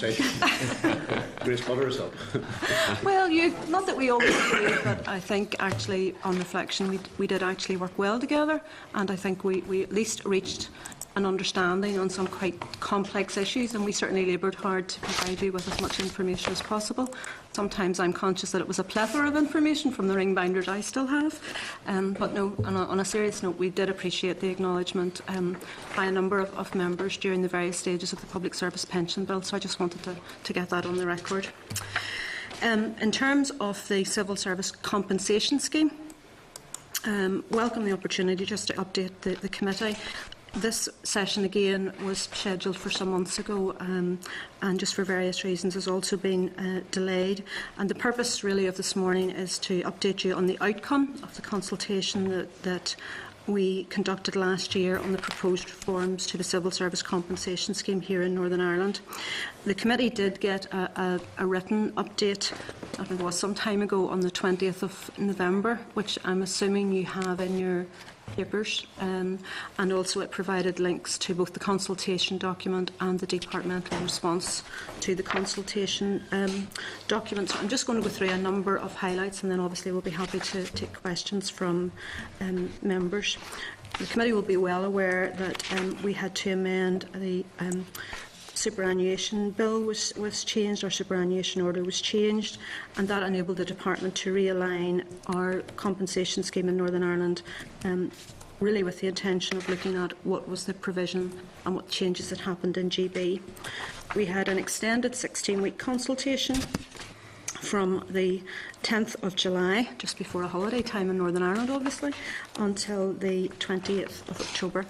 And we had 262 responses, 9 from individuals, 2 from trade union side, and 251 which were really standard campaign letters which the union NIPSA had issued. The key issues that were raised by respondents included lack of flexibility regarding the adoption of the reforms as introduced in Great Britain, lack of meaningful negotiation on any alternative to the imposition of parity, widespread redundancy is not viewed as a realistic position given the current economic climate. The proposed reforms would result in worse redundancy terms for members of the scheme, and the link between the compensation scheme and other retirement matters. The departmental response sets out, as I've said, our comments on those issues raised. And I suppose, in brief summary, our view is that the case for change still stands.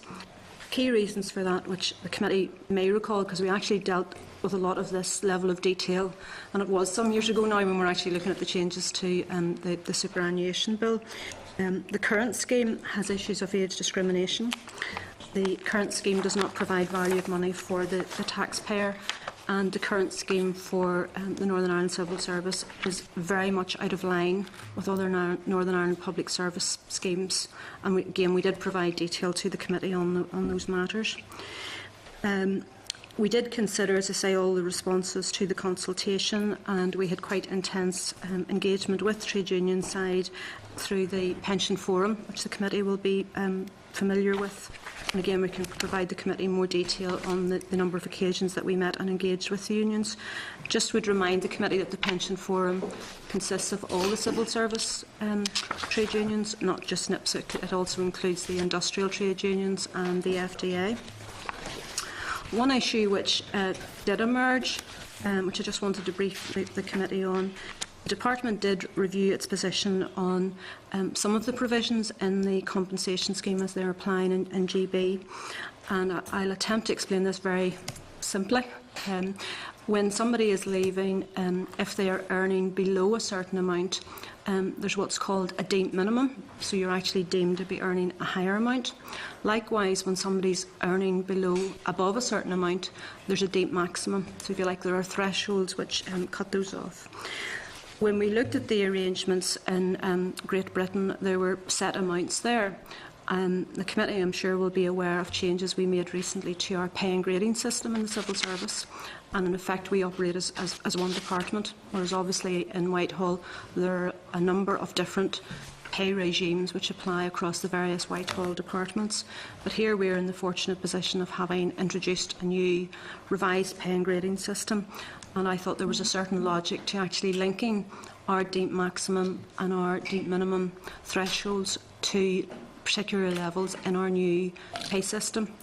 So what we're proposing is that the deemed minimum will be linked to the maximum of our Executive Officer Grade 2 pay band, and that is currently 24,728 as at August last year.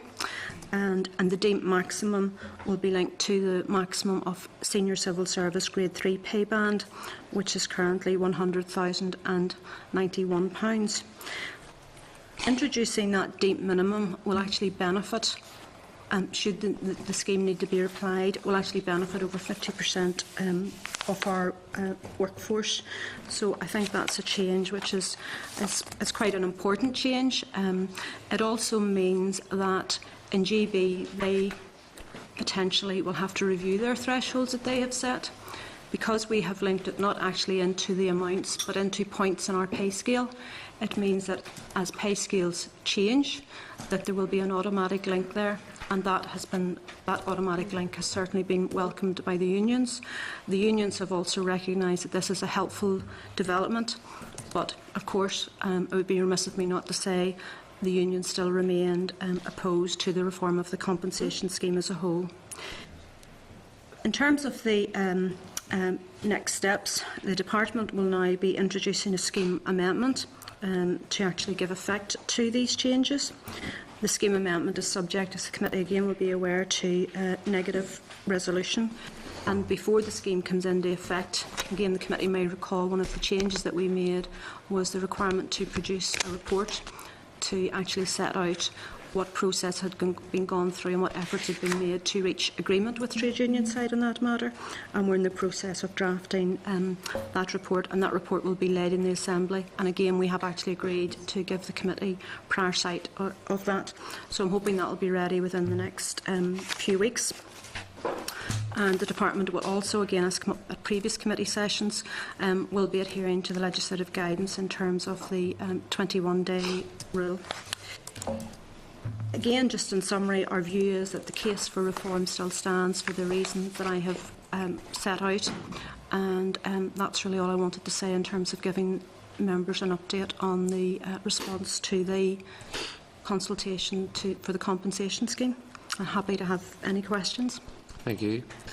The Department states at paragraph 3.3 on page 14 that the reforms are driven by a need to minimise the cost to the public purse and bring the scheme more in line with arrangements in other sectors. Yes. Why is it necessary to do that given the civil service is not facing redundancies, and what specifically is the other sectors to which are being referred? Is it a reference to the private sector? And if so, then is the logical extension of that argument to align civil service pay and other conditions, for example sick absence policy, with the local private sector? Right. If I pick up on all the parts of your question, the other sectors refers to other parts of the public sector, and we did give the committee information on what the provisions were for other schemes in terms of teachers, local government and education, and certainly and health, we can revisit that and give it. At the minute, the civil service scheme in Northern Ireland is way out of line with the provisions of those other schemes, as I referred to just briefly in my own address. But we can certainly provide that information again to the committee, which compared, we had a little table, I can sort of see it in my mind's eye, which compared our provisions with the provisions in other public service schemes. So when I referred to other sectors, it was not the private sector, it was other public service schemes in Northern Ireland, which again very much reflect what is happening to their counterpart scheme in GB. And I've forgotten the other bit of your question, my apologies, I should have written it down. Just about the sick absence policy, for example. No, because it's reflecting into the changes that we are making are reflecting into the wider public service compensation arrangements in Northern Ireland. Not so the sick absence. We're not looking at sick absence policy in the private sector. That's not an issue for this. Still an issue. It's still an issue, but that will be another session. And in terms of the consultation process... Sorry, I know, my apologies, Yeah. I just remembered your question. Yeah. You're also about, and it was an issue that the unions raised, why are we doing this when we weren't actually looking at redundancies? Yeah. And my answer to that was, well, would it be better if when we are looking at redundancies we suddenly start having to scramble about and say, you know, our compensation scheme is too generous, our compensation scheme has age discrimination elements in it, so we'll then look at changing it. And the view that we have on pensions is that broadly we reflect and take account of what happens in other schemes in GB. That's the position right across public service pensions, including compensation arrangements. So we weren't doing this because there was an urgent need in terms of X number of people facing redundancy. We were doing this so that we we're doing it in a timely way and in a considered way. And actually nearly 4 years later than the change was introduced in GB, which was December 2010, to have this, if you like, on the books, should we need it. Because if we were, and who knows what the future may hold, if we are facing redundancies, I think it's better to be prepared so that people know and understand, and we have communicated in a timely way. We have looked at things like the deemed minimum and deemed maximum, which I acknowledge is a small change, but it is a change, and because we had time to do that, we had time to look at it. Whereas if we had the old scheme, and suddenly something emerged that we needed to lose X number of staff, that would not be a good time to be looking at actually what are your arrangements and your policies, in my view. So it was an issue that was raised by the union, and we did explain that to them. Is there any changes arising from the consultation? The change that's arisen from the consultation is the deemed minimum and deemed max that I have. And I mean, I said at the start, I'm attempting to avoid using the word nuance because it came back to haunt me. We said at the start that the remit was very much to follow and to look at what was happening in GB and indeed the other public service pension schemes there. So I did attempt to manage the expectations both of members here and also the unions in terms of the actual scope for change and scope for divergence. So the key change is this link in terms of setting the threshold for the deemed minimum and deemed maximum, which will advantage those lower paid and disadvantage those higher paid. But I do think it's fair, and it also provides an automatic link to our pay system. Any other members? Okay. Did you want me to touch on increased contributions? No, or was that just a typo? Chair, there was a paper sent through from the department. It's at page 249 of the pack, dated 10th of February. So it's on the agenda if the members are, if the taken officials are in a position to speak to it. I don't have any papers, but if it's a general question, I'm sure myself and my colleagues could deal with it. Yeah. You don't want that to... Okay. Okay, thanks very much. Thank you very much. Thank you.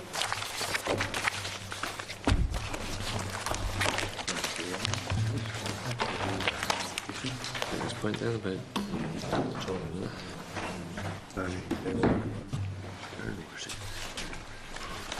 okay, members, at page 3 of tabled papers, there's a letter from NIPSA. They're requesting to present their views to the committee on its concerns, as indicated in that correspondence. If members are agreeable. Agreed. Moving on, European Commission Work Programme 2014. My members, it was agreed at the meeting at the 5th of February this item would be considered at the meeting last week. The meeting did not take place, therefore has been rescheduled for today. I refer members to papers 266 to 331. In regard to this, can I seek agreement that the response, draft response to page 327 is issued to the FMDFM committee? Agreed. Moving on to correspondence then. Okay, Chair, there's a number of items of correspondence that just draw members' attention to. At page 346 of the pack, there's a correspondence from the OFM-DFM committee regarding EU funding drawdown by departments. There's an Appendix A which gives an update on the aggregates levy issue in terms of the European Commission investigation.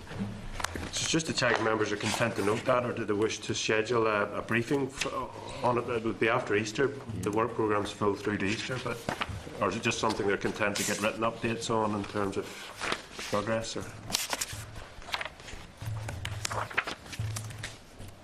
fair and oral briefing? I think it'd be helpful. I think it would be helpful. Schedule that in for after Easter.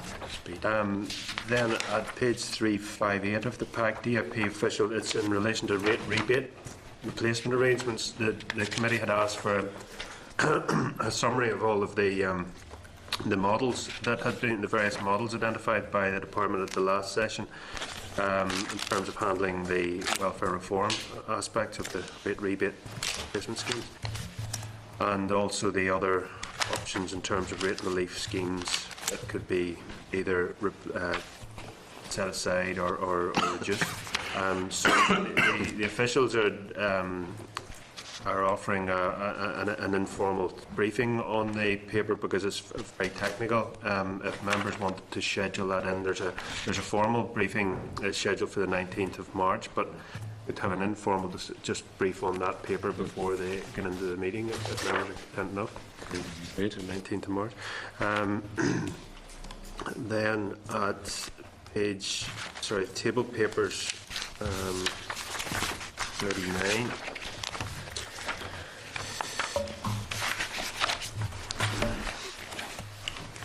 So there's correspondence in to yourself, Chair, regarding the RBS and individual raising concerns in terms of potential, press speculation and potential around potential job losses.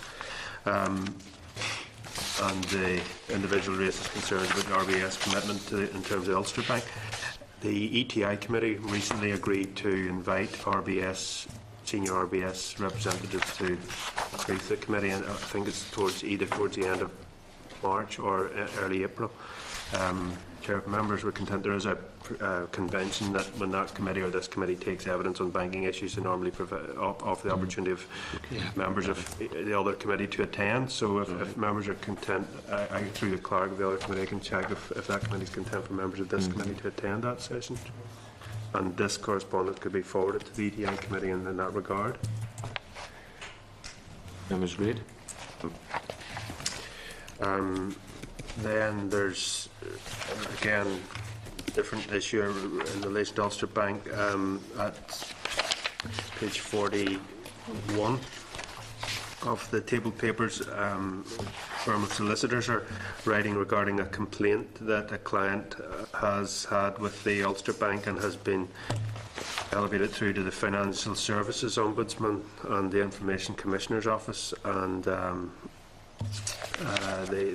solicitors are writing for seeking the assistance of the committee on this issue. There is a draft response at page 43 of table papers, Chair, and it takes account of the previous approach that the committee has taken in terms of individual cases. And it, while at the second paragraph, while the committee will ask the Ulster Bank to respond directly, it explains that in the banks have been reluctant to discuss individual cases. In fact, they refused to discuss individual cases with the committee, and it also refers to the work of the Northern Ireland Affairs Committee and the Tomlinson report. Just in regard to this case, reference to the Financial Services Ombudsman granted this particular person an extension of time but refused to grant a further extension, despite the fact that he is still waiting for the full documentation from the bank. So because of the failure of the bank, his complaint was thrown out by the Doesn't seem fair. Right. Doesn't seem right. Yeah. Sure, the more interesting bit, I think, is that the Information Commissioner partly upheld his complaint. Yeah. A woolly sort of statement to make. Partly upheld his complaint, but the date documentation requested by our client remains outstanding. Again, upheld it or didn't uphold it, you know. Yeah. You end up getting involved, Chair, don't you, in the case, so that's the difficulty. Yeah. Would it be worth maybe sending some to the Financial Services Ombudsman about the general? I mean, if you don't have full information for a case. Well, I think that is a key issue in relation to information that would have been required by the client or the customer to actually compile his case for the Ombudsman to look into. And I think on the basis of the Commissioner to look at, the basis that they didn't get that information, that they have failed. This is a bank that's 80% owned by us. Chair, would the committee be content for a right to the Financial Service Ombudsman, not getting into the specifics of the case, but asking about the timelines for information to be provided and whether what flexibility exists in that regard?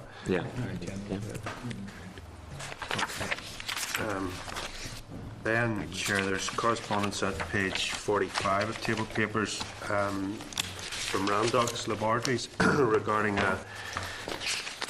drug testing, a contract for drug testing in the prisons, and raising concerns that it's going to be bundled with the Scottish contract and the implications that would have in terms of, I suppose, SMEs. It highlights attention, Chair, that this committee recognised in its procurement report back in 2010.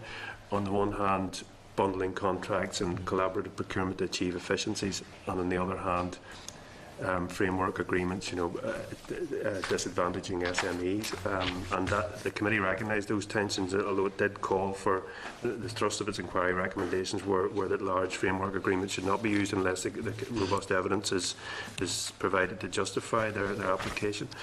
So it's really just to take members' views on what, if any, action they want to take in terms of through DFP or through DOJ. Well, I have had similar correspondence in relation to this matter, and I think it might be helpful if we compare them to CPD and to DOJ in relation to this matter and see if there is, because I know they're not asking for us to actually bend the rules or anything, but they would like to have an opportunity to have a shout at it anyway. And they've identified a very key issue, which is that the abuse of drugs within the prison system in Northern Ireland is different to what happens in other regions of GB, where the abuse is of prescription type drugs, and some of these are not necessarily being identified in some of the testing that's going forward, whereas in GB they're focusing in on the likes of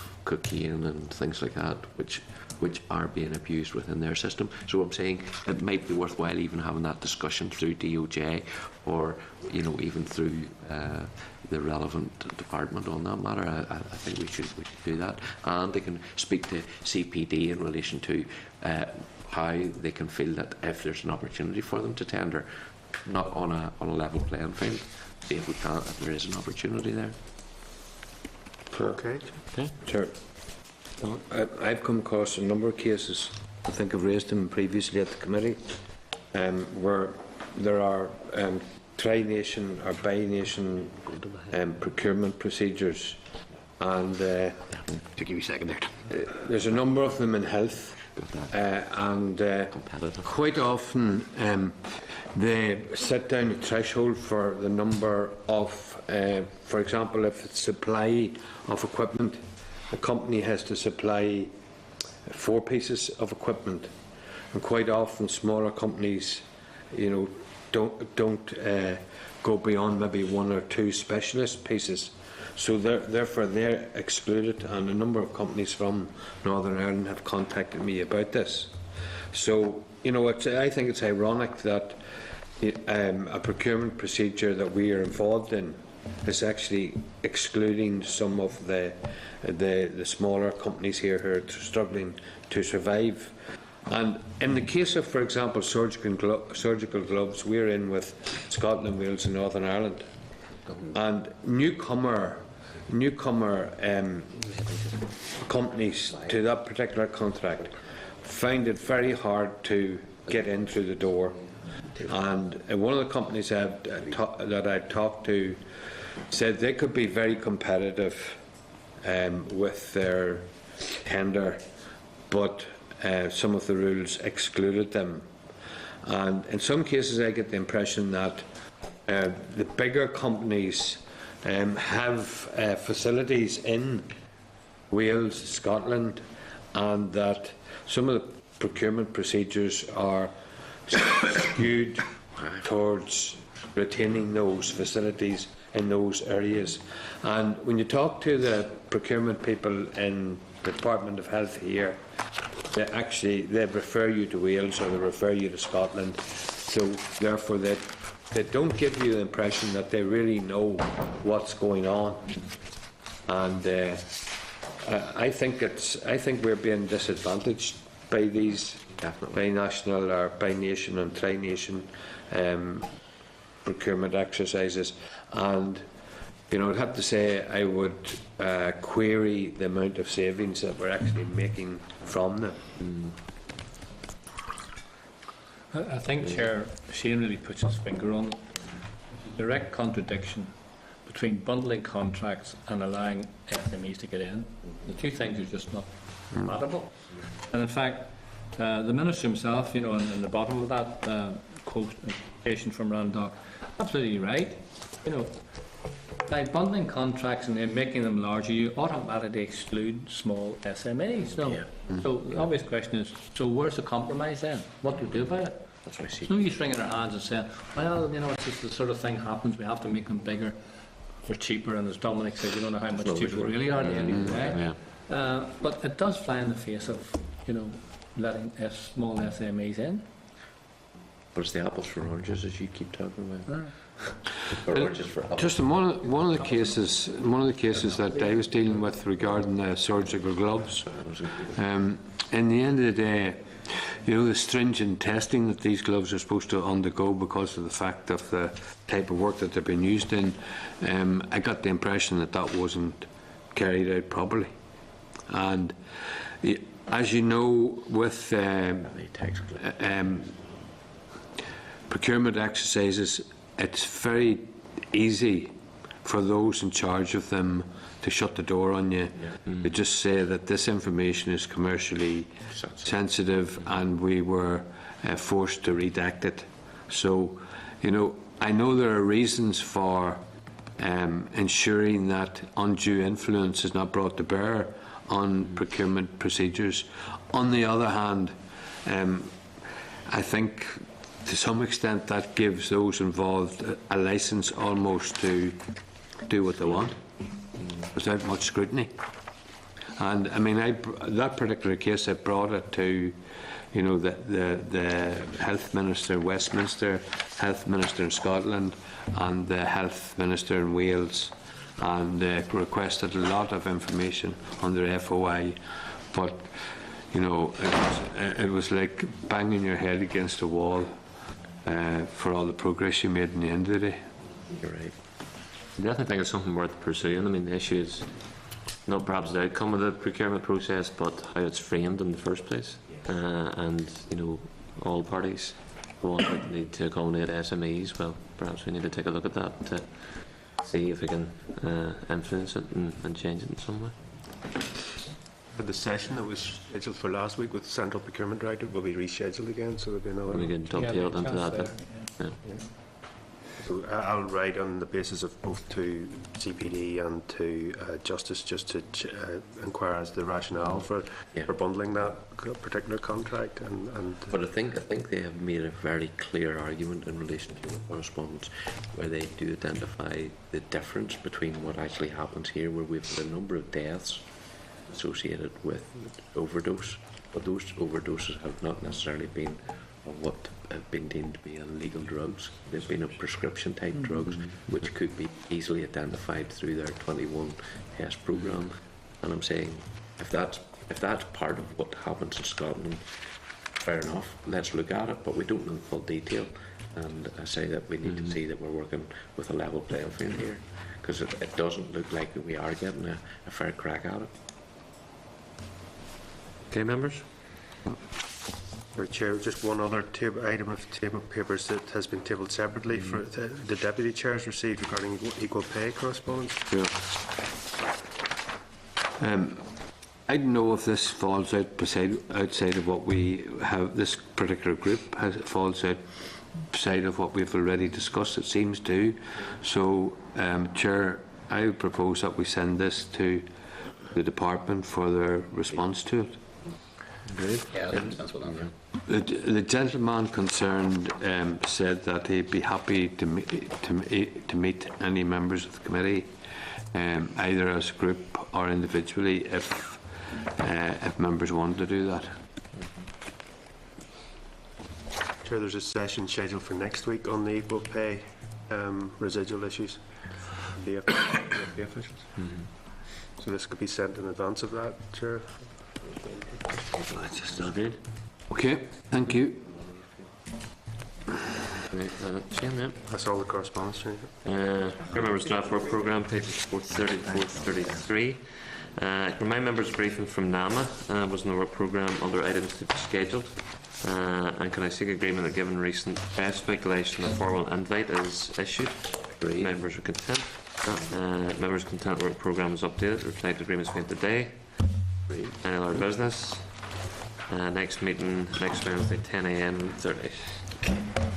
Would you be invite that on? This is the Northern Ireland